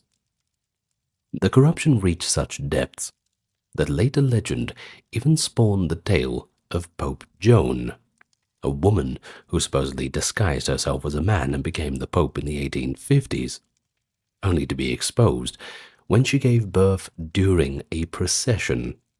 Kind of hard to find ways to hide that one. While modern scholars doubt that Pope Joan was a real figure, the very fact that medieval people believed it shows how low the papacy's reputation had sunk. Now this pornocracy period culminated with Pope John XII, reigning from 955 to 964, who was Marozia's grandson. And, well, arguably, he was the worst of the lot. John XII took the papal office at about 18 years old, and he treated it like a personal playground. He was infamous for turning the Lateran Palace into what one chronicler called a brothel, hosting wild banquets and carrying on numerous affairs. Church officials and observers accused him of gross immorality, not only sleeping around with various women, including, it was rumored, his own nieces, but also of toasting the devil and invoking pagan gods in jest. A church council convened by the German Emperor Otto I in 963 listed a shocking litany of charges. John was accused of simony, perjury, murder, adultery, and incest. Basically every grievous offense they could throw at him, they did. A pretty bad rap sheet, especially for a pope. But John refused to attend the council and excommunicated all of his accusers. But Otto I had him deposed and replaced, albeit briefly, with a rival pope. In an iconic coda befitting of John's scandalous life, he soon after died. According to gossip, the young pope met his end when he suffered a stroke or was struck by a furious husband while in bed with a married woman. Now, whether that's true or not, the The tale of John's death was eagerly repeated by churchmen, outraged by his misconduct. In any case, I think it seems pretty fitting divine judgment on a dissolute pontiff. By the late 10th century, the papacy's moral authority was, well, it was in tatters, we could say that. And this prompted reformers to eventually step in. But before the reforms could take hold, one more papal scandal has to be mentioned. Pope Benedict IX, who occupied the throne in the 11th century. Actually, 3 separate times, between 1032 and 1048. And he earned the dubious honor of being the most debauched pope in history. Well, depending on who you ask. Benedict was likely around 20 years old when he first made pope, placed in office by his powerful family, the Counts of Tusculum. His youth and arrogance led to a reign of unbridled vice. Even a pious successor, Pope Victor III, later wrote that Benedict's life as pope was so vile and foul that he shuddered to describe it. Rumors swirled of sexual misconduct, orgies, murder, taking place within the Vatican right under Benedict's watch. The young pope treated the papacy as a personal fiefdom, freely selling church offices for money and indulging in scandalous relationships. Matters reached a crescendo in 1045, when Benedict did the unthinkable. He actually put the papacy up for sale. Tired of his responsibilities, or perhaps sensing a threat in Rome, Benedict sold his title to his own godfather, Giovanni Graziano, for a hefty sum of gold. This brazen act of simony allowed the godfather to become Pope Gregory VI. Yet within a year, Benedict regretted his abdication and returned to Rome with armed supporters to seize the throne back. For a time, multiple rival popes, Benedict, Gregory, and another claimant, all claimed to be the true pontiff, creating this chaotic papal triangle. Eventually, Emperor Henry III of Germany intervened militarily. He deposed all 3 popes and installed a respected German clergyman as pope to end the scandal. As for Benedict, he was forced into exile, reportedly died years later in a bit of obscurity. But his outrageous career, no one could forget that. It was marked by bribery, violence, and the first ever papal resignation by sale. Now that is a scandal, and it shows how dire the papal institution's condition had become on the eve of the High Middle Ages. Through these early scandals, there is one pattern that emerges. The papacy, theoretically the pinnacle of moral leadership, was often deeply entangled in worldly corruption.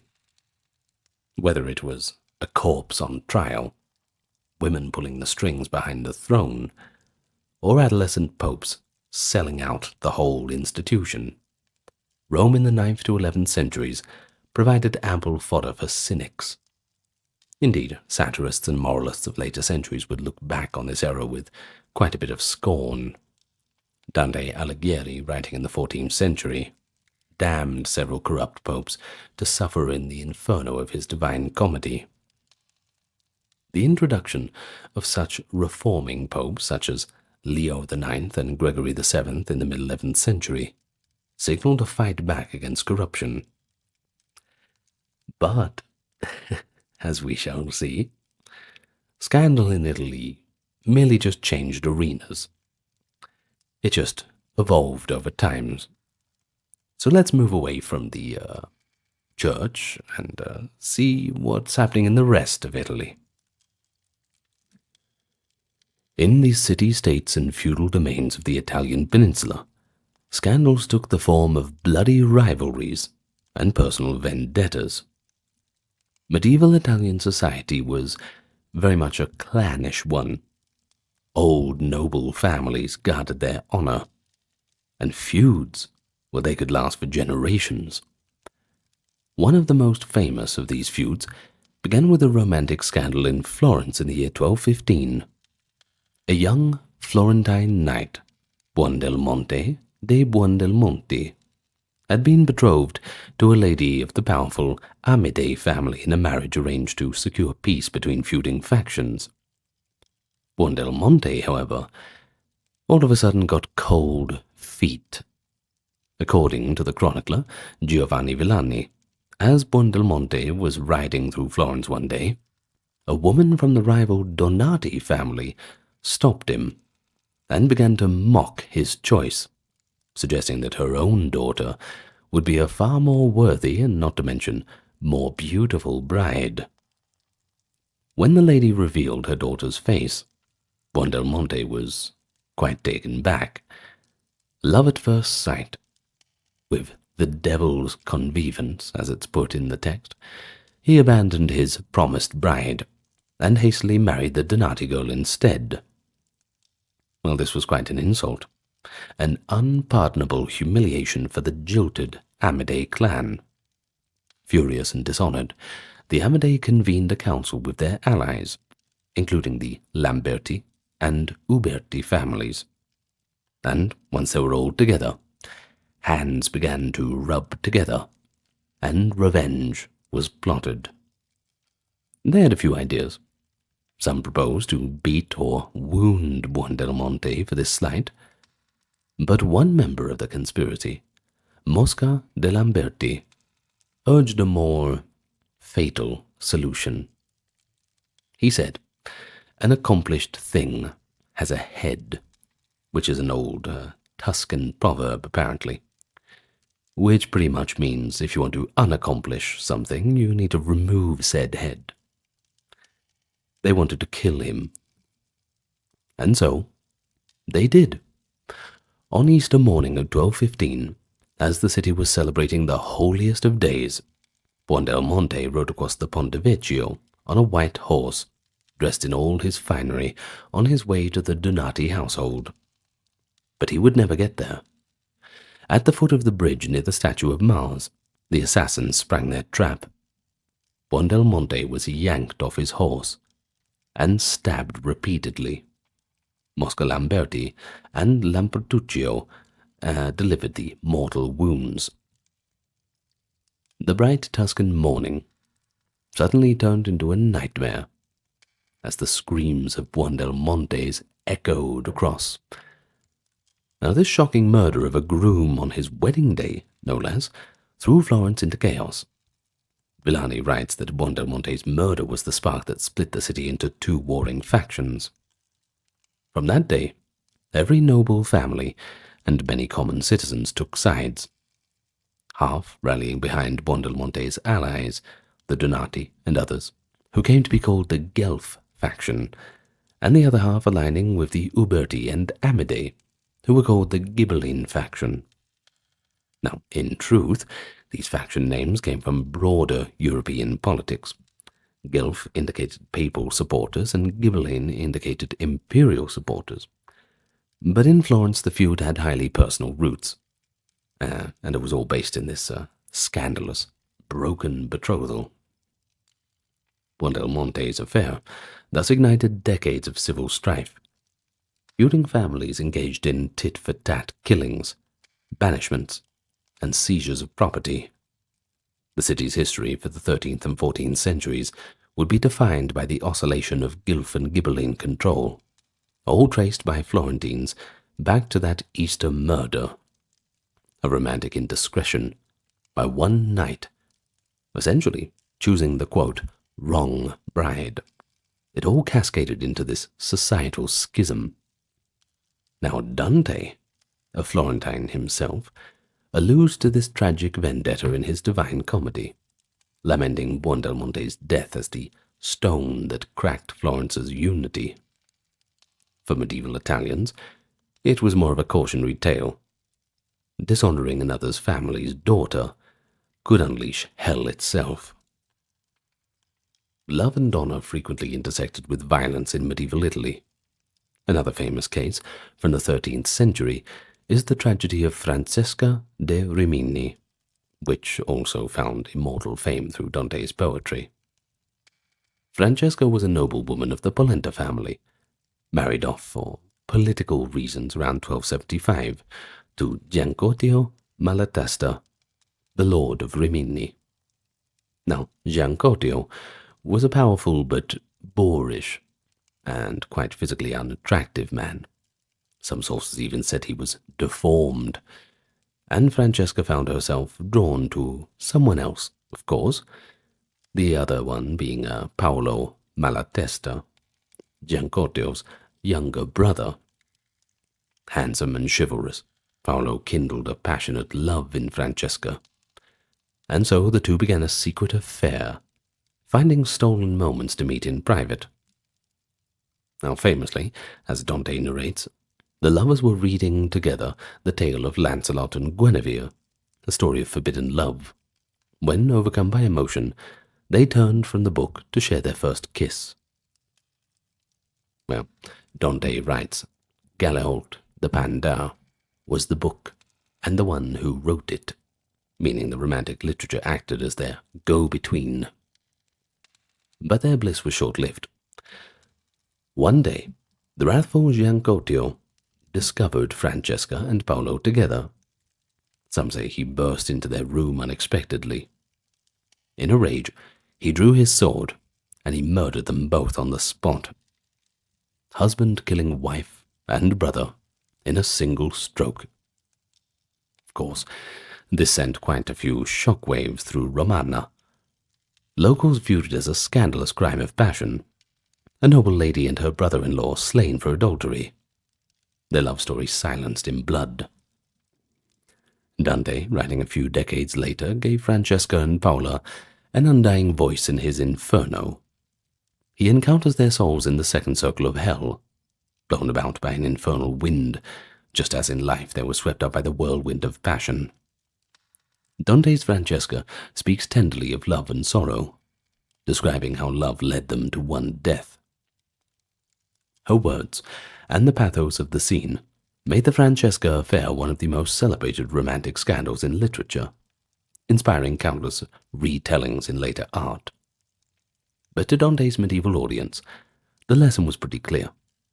Even in a society that prized arranged marriages and family honor, true passion can always erupt. And, well, that can always exact a dreadful price.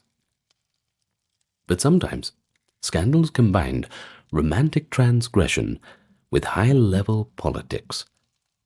In the 13th century kingdom of Sicily in southern Italy, the oppression of the ruling French regime led to a mass uprising sparked by an assault on a woman's dignity. This was the legendary Sicilian Vespers of 1282. It was Easter Monday in Palermo, and locals gathered at the Church of the Holy Spirit for evening Vespers prayers, when a drunken French sergeant began harassing a young Sicilian bride. He made lewd advances, and allegedly he tried to violate her right there outside the church. The distraught woman's cries, and the indecency of this act on holy ground, on a holy day nonetheless, provoked an instantaneous fury in the crowd. Now the woman's husband, or a bystander, accounts do vary, drew a knife and stabbed the French soldier to death. That single spark hit a powder keg of resentment. Within minutes, violence spread through Palermo. Bells rang out, summoning Sicilians to rise up against their French overlords. Sicilian men fell upon any Frenchman they could find in the city, crying death to the French. The violence did not stay contained in Palermo, however. It spread like a wildfire across the whole island. Within 24 hours, the Sicilian populace in multiple cities had taken up arms in a massive popular rebellion. French officials, soldiers, and settlers, men, women, and even children, were slaughtered in a ruthless purge. By some estimates, thousands of French were killed. And in the ensuing weeks of carnage, things just got worse and worse. The shocking bloodbath was directly triggered by the scandalous behavior of a single foreign soldier abusing a Sicilian woman. while of course deeper political tensions underlay the revolt, taxation, ethnic resentment, etc. Chronicles zeroed in on the molestation incident as the catalyst. The Sicilian Vespers went down in history as one of the Middle Ages' most infamous uprisings, toppling King Charles of Anjou's rule in Sicily and altering the balance of Mediterranean power. It began, however, as a kind of morality tale, an outrage against a woman's honor on Easter Monday, unleashing a whirlwind of vengeance. Medieval writers often highlighted this aspect, implying a divine justice at work. The lust of one Frenchman cost an entire nation its hold on Sicily. But feuds were not limited to lay nobility. The clergy and monastic world had their own share of sordid stories from this era, despite official vows of chastity and obedience, that is. Many parish priests kept concubines. Some abbots lived more like princes than spiritual men. In the 12th century, the reformer Saint Bernard of Clairvaux thundered against the luxurious lifestyles of high-ranking clergy, describing prelates who hosted lavish feasts and wore silk and gold. Satirical tales circulated of nunneries where nuns snuck their lovers in, or of a convent, abbess secretly giving birth, forcing the nuns to concoct wild explanations. Well, these may be exaggerated, but they do reveal the common people's cynical view that church folk often failed to practice what they preached. Of course, this goes back to the old days of the trouble in Rome that we mentioned. One famous literary example comes from Boccaccio's Decameron in 1353, in which a witty tale tells of a devout Jew named Abraham who visited Rome. Abraham expected to find piety, but instead observed rampant corruption, priests keeping mistresses, cardinals scheming for power, and money changing hands for pardons. Strangely, Abraham returned to his friend and announced that he would convert to Christianity, because only a religion truly founded by God, he reasoned, could survive such rotten leadership. It's one way to put it, I suppose. Anyway, Boccaccio's tongue-in-cheek story echoed what many Italians felt. The moral lapses of medieval clergy were an open scandal, acknowledged even in satire. By the early 14th century, Italy's politics had shifted again. The papacy itself had moved out of Rome, and now it was in Avignon in 1309, the beginning of the so-called Babylonian captivity of the papacy in France. Rome, bereft of the stabilizing presence of the Pope, descended into factional conflict among its noble families, Colonna versus Orsini and others. One extraordinary figure, Cola di Rienzo, arose in Rome and became the center for both admiration and scandal. Cola was a fiery commander with a gift for oratory and a dream of restoring the Roman Republic's glory. In 1347, amid the chaos in Rome, he rallied the populace and declared himself tribune of a new republican government. At first, his rule was pretty enlightened. He passed laws to curb noble violence, and people hailed him as a savior. But the power went to his head. He donned absurdly grand titles. He'd call himself Augustus and Holy Spirit, and paraded in silk robes.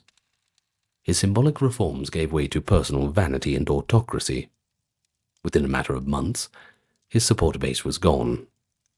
The Roman nobles returned with their armed retainers, and Cola was forced to flee.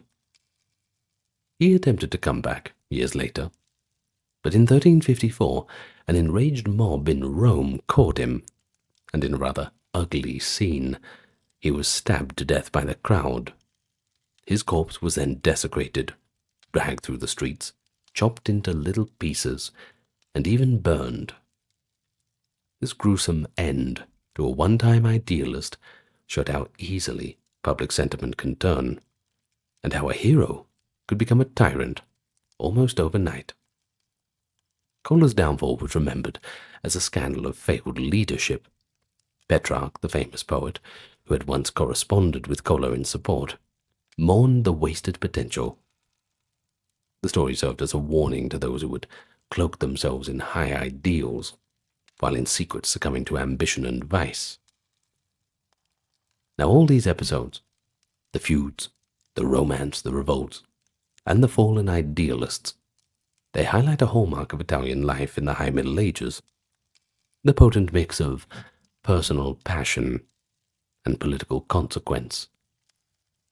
A broken marriage promise led to civic upheaval, a moment of lust sparking a revolution, a charismatic leader's pride leading to his death. In a culture deeply attuned to honor and shame, even private sins could become public catastrophes. Chronicles of the time are filled with such anecdotes, often recounted in lurid detail. Medieval Italians clearly relished the cautionary tales. In them one sees reflections of the era's values, the sanctity of marriage alliances, the volatility of popular justice. Well, of course, there is also this expectation that leaders maintain dignity and virtue when they clearly did not. So as we move forward, things only intensify. For the 14th and 15th centuries in Italy were, if anything, more rife with spectacular scandal. By the late 14th century, Italy was transitioning into the Renaissance, but the misdeeds and drama did not abate. If anything, wealth and power, concentrated in cities like Florence, Milan, and Naples, gave rise to new kinds of scandals. Who would have thought that wealth and power would produce anything unsightly? Well, republics and princely courts competed in splendor, while behind the scenes, assassinations, poisonings, and betrayals made and unmade rulers overnight. And then there was the church. They weren't having any shortages of late medieval imbroglios. The papacy was rocked by a schism, and then by Renaissance-era popes, whose decadence rivaled the worst of their predecessors. So let's get into a few of the scandals of the 14th to 15th century. In 1378, the Catholic Church was engulfed in the Great Western Schism, an extraordinary scandal of division that saw 2, and eventually 3, rival popes claiming the throne of St. Peter. After Pope Gregory XI returned from the papacy from Avignon to Rome, he died, and a fearsome controversy erupted over his succession. Under pressure from a Roman mob, the cardinals elected Urban VI, who was, by the way, an Italian. The mob might have been a little bit biased to the home front. But Urban VI proved so harsh and so bull-headed, berating and even physically assaulting other cardinals, that a faction of them fled and declared his election invalid. They elected a different man as pope, who took the name Clement VII and re-established a papal court in Avignon. Suddenly, Christendom had 2 popes, each excommunicating the other, and each denouncing the other as an anti-pope, a tool of the devil. The loyalty of Europe split largely along political lines. France and its allies for Avignon's Clement, Italy and much of Germany for Rome's Urban. For the ordinarily faithful, it was a rather confusing and disheartening spectacle. 2 vicars of Christ hurling curses at one another and selling indulgences to fund wars. The schism dragged out for nearly 40 years. Attempts to solve it only compounded the scandal. In 1409, a church council at Pisa tried to depose both claimants and elect a new pope, but the existing popes refused to step down, leaving a third pope, Alexander V, later John XXIII, in the mix. It was not until 1417, at the Council of Constance, that the schism was healed by persuading or deposing all rivals and electing a single universally recognized pope, Martin V. This long fiasco gravely damaged the reputation of the church. Preachers of the time lamented how the schism made a mockery of the sanctity of the papacy. The very fact that the Council of Bishops had to clean up the papacy's mess just showed how far the mighty had fallen. Now, while not a scandal in a romantic sense or anything like that, the Great Schism was a deep institutional scandal, a crisis of legitimacy, one that fueled cynicism and calls for reform. And once that ball starts rolling, good luck trying to stop it. But it also demonstrated the role of Italian politics in church affairs. The Roman populace's violent insistence on an Italian pope in 1378, and the maneuverings of Italian and French cardinals afterwards, were at the heart of the issue. So in many ways the schism was as much of an Italian scandal as a European one, born from the turbulent political context of the Italian peninsula. Now, back to the realm of the secular rulers. The courts of Renaissance Italy were glittering but treacherous. Consider the case of Galeazzo Maria Sforza, the Duke of Milan in 1460s. Galeazzo Maria was notorious for his cruelty, debauchery, and tyrannical whims. Contemporary accounts and later historians describe him as a lustful despot who thought nothing of violating the wives and daughters of his courtiers, or of torturing those who displeased him. He levied oppressive taxes to fund his luxurious banquets, and was said to keep a stable of mistresses. Under his reign, Milan's court shone with pomp, but the populace and nobility increasingly chafed under his sadistic rule. The scandal of his personal behavior reached a breaking point in December of 1476. On the day after Christmas, Duke Galeazzo Maria attended the Mass in front of the church of Santo Stefano in Milan, a well-known, ostentatious presence in the front pew. As the choir sang and the congregation knelt, 3 conspirators approached the Duke. Suddenly, one man pulled out a dagger and stabbed him in the back, followed by another stabbing him in the chest. In a flurry of blows, they assassinated the Duke at the very altar of the church. Blood sprayed onto the marble floor, and chaos erupted among the worshippers.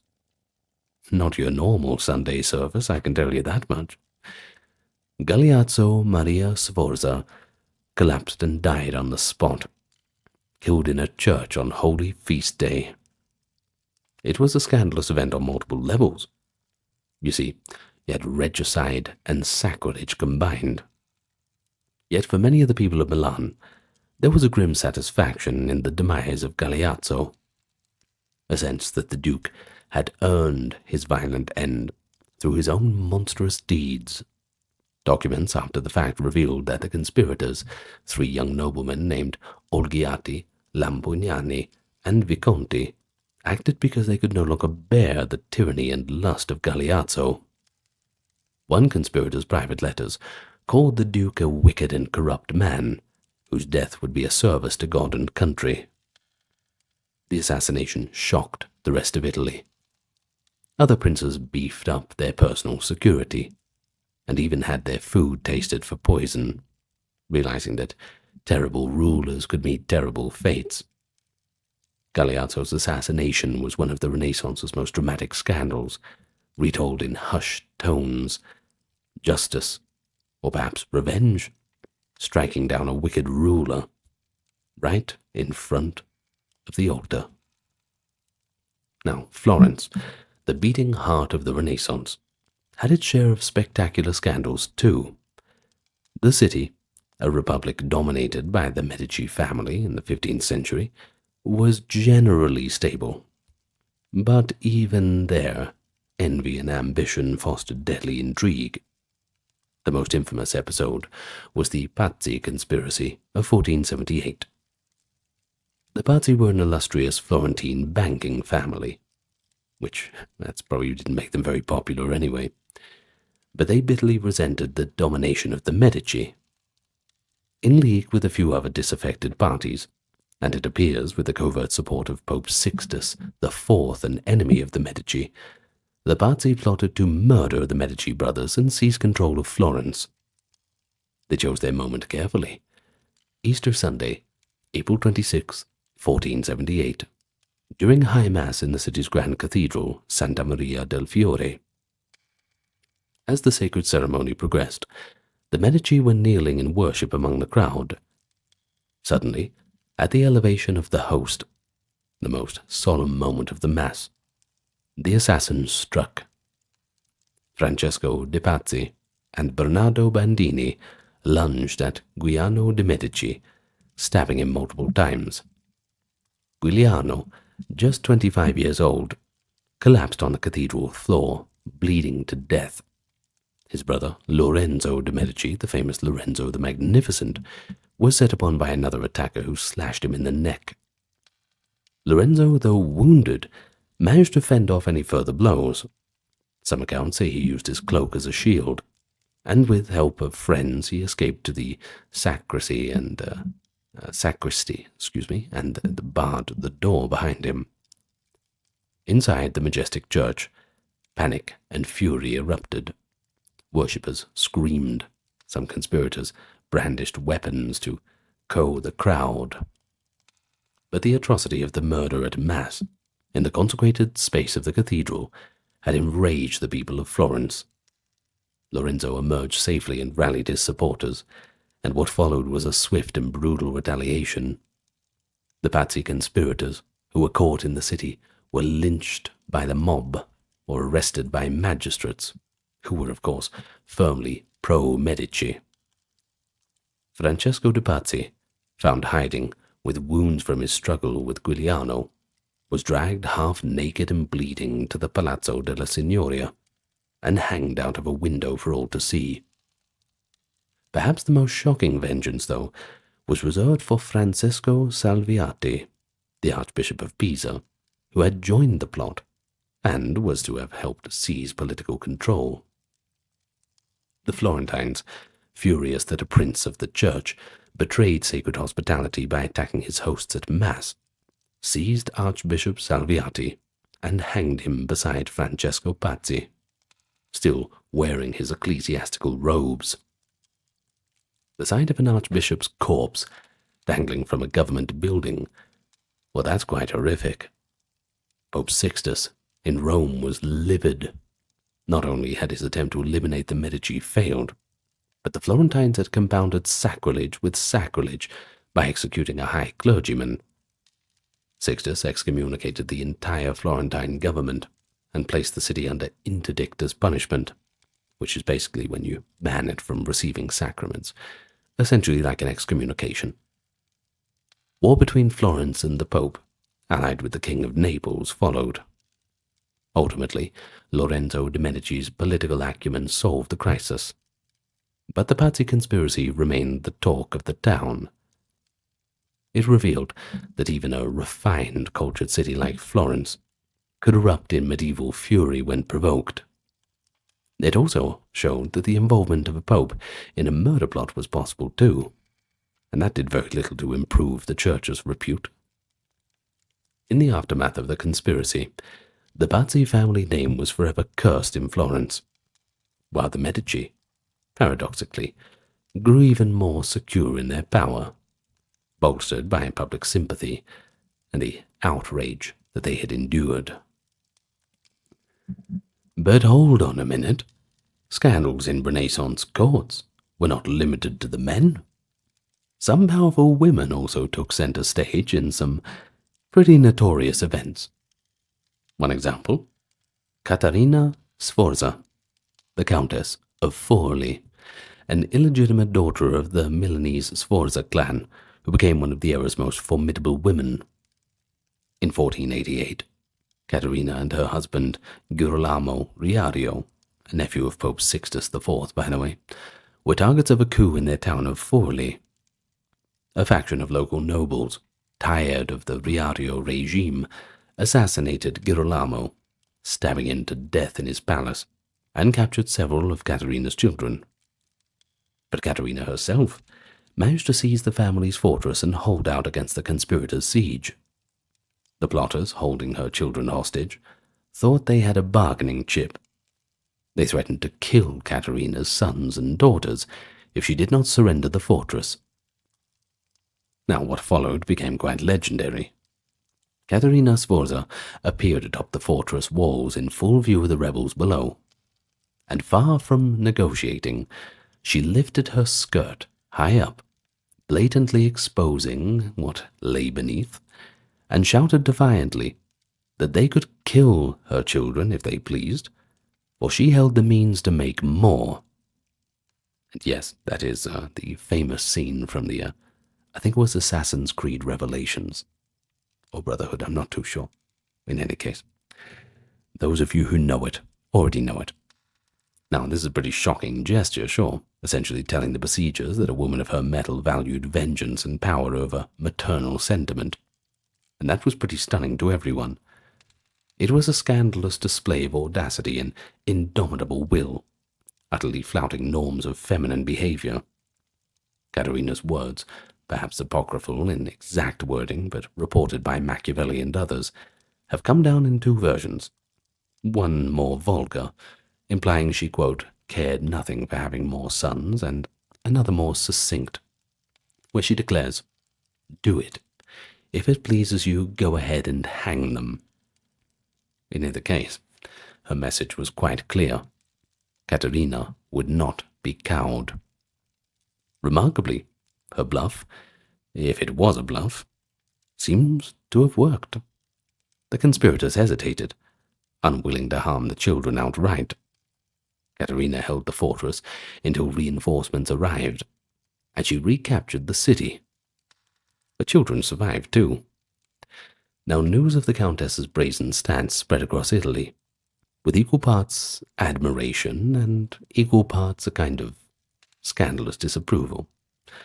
To some she was a heroine, who showed, quote, the soul of a man in a woman's body, while to others her unfeminine boldness and seeming disregard for her offspring's life made her a creature of somewhat horror. The incident illustrates how women, though seldom the primary rulers, could become rather central figures in Italy's turbulent dramas, and how gender norms can be upended in times of a crisis. Caterina Sforza's life would remain tumultuous, by the way. Later she famously stood against Cesare Borgia himself. But it was this moment on the ramparts that secured her legend in the annals of scandal. And, well, despite the blatant disregard for the lives of her children, it is still pretty badass. Anyway, as the 15th century progressed, the papacy once again became a font of notorious scandal. After the relative austerity of some 15th century popes, the election of Rodrigo Borgia as Pope Alexander VI in 1492 ushered in a golden age of papal corruption. The Borgia family, of Spanish origin, had already earned a dark reputation in church circles. Rodrigo's uncle Calixtus III had been pope, and Rodrigo himself, as a cardinal, was rumored to have bought his election through bribes. Once pope, Alexander VI made no attempt to hide that he put family first. He openly acknowledged fathering at least 7 children, some say even more, and those are the ones he knew about. A shocking breach of priestly celibacy, though hardly the first pope to do so. But Alexander was unusually blatant about it. He elevated his teenage son, Cesare Borgia, to the rank of cardinal, though Cesare soon left the College of Cardinals to pursue military power, and arranged advantageous marriages for his daughter, Lucrezia Borgia, into various noble houses to extend his political influence. The papal court under Alexander became infamous for luxury, lechery, and nepotism. One ambassador wrote that, quote, all Rome smells of incest. That's right, not incense, incest. A reference to the lurid gossip that Alexander carried on an incestuous affair with Lucrezia, or that Lucrezia was intimately involved with her brother Cesare. Well, modern historians don't find any proof of actual incest, noting these rumors were likely spread by the Borgia's many enemies, such as the noble house of Sforza, into which Lucrezia had married and from which she separated. Yet the fact of those rumors were believed at the time speaks volumes about the ambience at the court. It did not help that an alarming mystery arose around Lucrezia in 1497. During the annulment of her first marriage, it emerged that she was secretly pregnant, possibly by some mysterious lover. A boy was born in 1498, and papal bulls were issued to cover up the paternity. One claiming Pope Alexander himself fathered the child, another claiming it was Caesar's son. This confusing paper trail only fueled whispers that the infant was Lucrezia's own child from an illicit liaison, possibly even with her father or brother. You don't like to judge other people's relationships, but that's a bridge too far. Though never confirmed, such tales certainly cemented the Borgia's families as some of those scandalous villains of Italian law. Now, perhaps the single event that best epitomizes the depravity of Borgia papacy is the banquet of the chestnuts, which sounds rather lovely, but it's kind of not. Well, according to the eyewitness diary of Johann Burchard, the master of ceremonies at Alexander's court, on the evening of October 30th, 1501, Caesar Borgia hosted an unprecedented debauchery in his apartments in the Apostolic Palace. He invited 50 courtesans, not 15, 50, politely termed honest prostitutes, to entertain the all-male dinner guests. After an elegant meal, the festivities took a salacious turn. The women gradually disrobed and began crawling on hands and knees across the floor to gather up chestnuts that had been scattered among dozens of candelabra. Now, Pope Alexander himself, along with Caesar and Lucrezia, reportedly looked on as spectators to this erotic game. To spur the male guests' enthusiasm, prizes of fine clothes and jewelry were offered to those who could perform sexually with the courtesans the greatest number of times in the course of the night. Burchard's diary dryly notes these details, clearly scandalized by what he was duty-bound to record. Well, this so-called chestnut banquet has since become legend, an orgy within the Vatican walls. And if there's one thing that you're not meant to have within the Vatican walls, it's an orgy. Traditionally, they don't do them in the Vatican. Well, maybe they do. I don't know. I don't live there. Anyway, some historians have questioned if it was truly as Burchard described, or whether it was embellished. But in any case, contemporary reaction left no doubt that Alexander's court was seen as shockingly corrupt. No other medieval pope, not even John the XII, had staged something so openly licentious in the heart of Christendom. It seemed to many that Rome had become a new Babylon. Critics of the church, like the fiery Dominican friar Girolamo Savonarola in Florence, rallied against Rome's harlot church and singled out Alexander as the very personification of sin. Savonarola, in fact, called for Alexander's overthrow. He was excommunicated and executed in 1498, but the denunciations rang on. But I'm afraid that's not where it ends for the Borgia clan. Their intrigues were not confined to sexual scandal. They were equally notorious for political murder and intrigue.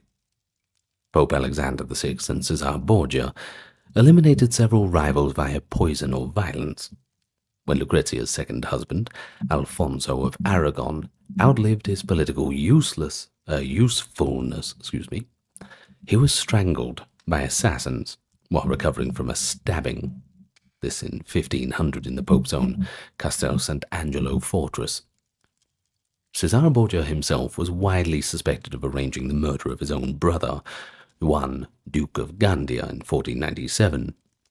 His body was found floating in the Tiber, with his throat slit and weighed down by stones. Obviously not many stones if he was floating. Anyway, Alexander VI was overcome with grief at Juan's death. But the culprit was never found. Suspicion inevitably pointed to the ruthless Cesare, who might have removed his older brother out of jealousy or succession disputes. The idea of a cardinal fratricidally killing a duke, both sons of the Pope, was the stuff of nightmares. And yet to many in Rome it seemed entirely plausible given the Borgia's reputation. The Pope himself did not shy from more direct corruption either. Alexander VI's need to fund Caesar's military campaigns and his own lavish projects led him to sell cardinalates to the highest bidders, openly exchanging sacred offices for cash, which, simony, that's pretty brazen. He also made strategic use of marriages, literally trading family members for alliances. For instance, when Caesar decided to renounce the clergy to become a secular prince, Alexander struck a deal with the French king. The deal was that Caesar would marry a French princess, and in return the Pope would annul the king's marriage. Such wheeling and dealing at the highest levels of European power was unprecedented and widely unpopular. Alexander's reign ended as scandalously as it lived. Well, in 1503, both Pope and Caesar suddenly fell ill after dining at the villa of a cardinal. Well, instantly rumours arose of poison. Some said the Borgias had intended to poison the cardinal and accidentally dose themselves, a testament to the contemporary belief in their poisoning habits.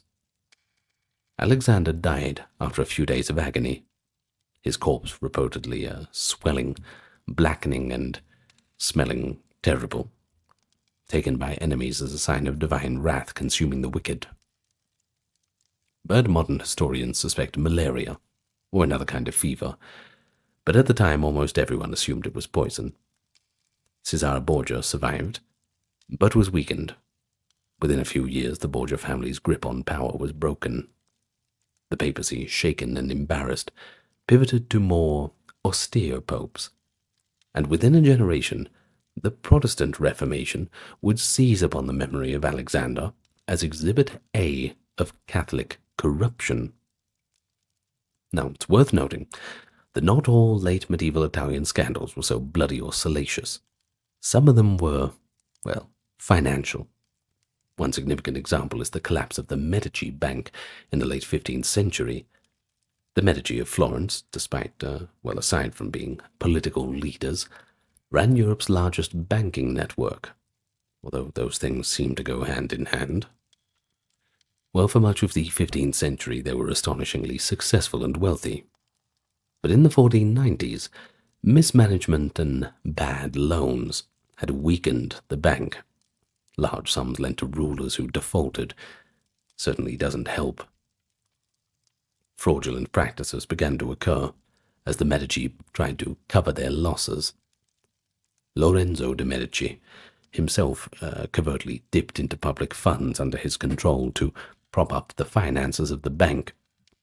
In one notorious move, the Medici appropriated money from a charitable fund that provided dowries to poor Florentine girls, essentially embezzling a charity to keep themselves solvent. They also raided the municipal treasury. Now, such actions were scandalous to the Florentine public when they eventually came to light.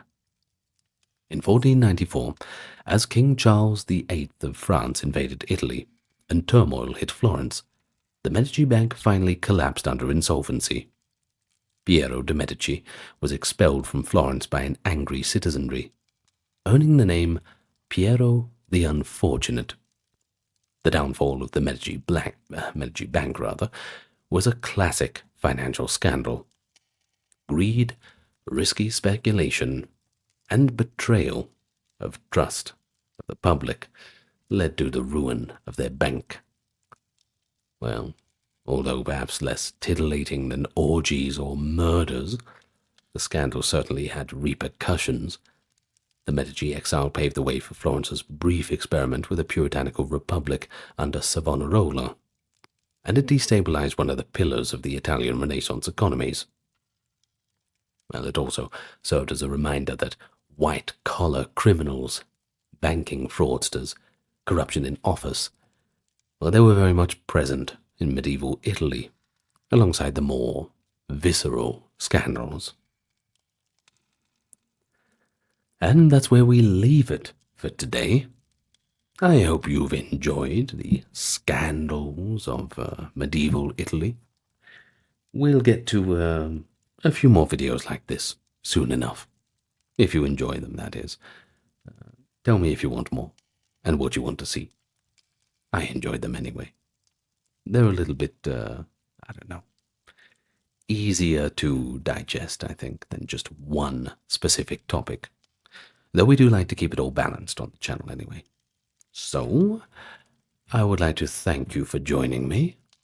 And here is the story of, well, not the story, rather the list of the patrons and supporters, both on YouTube and Patreon, who kept everything ad-free. What good people. Links in the pinned comment and description. Good night, everyone, and see you next time.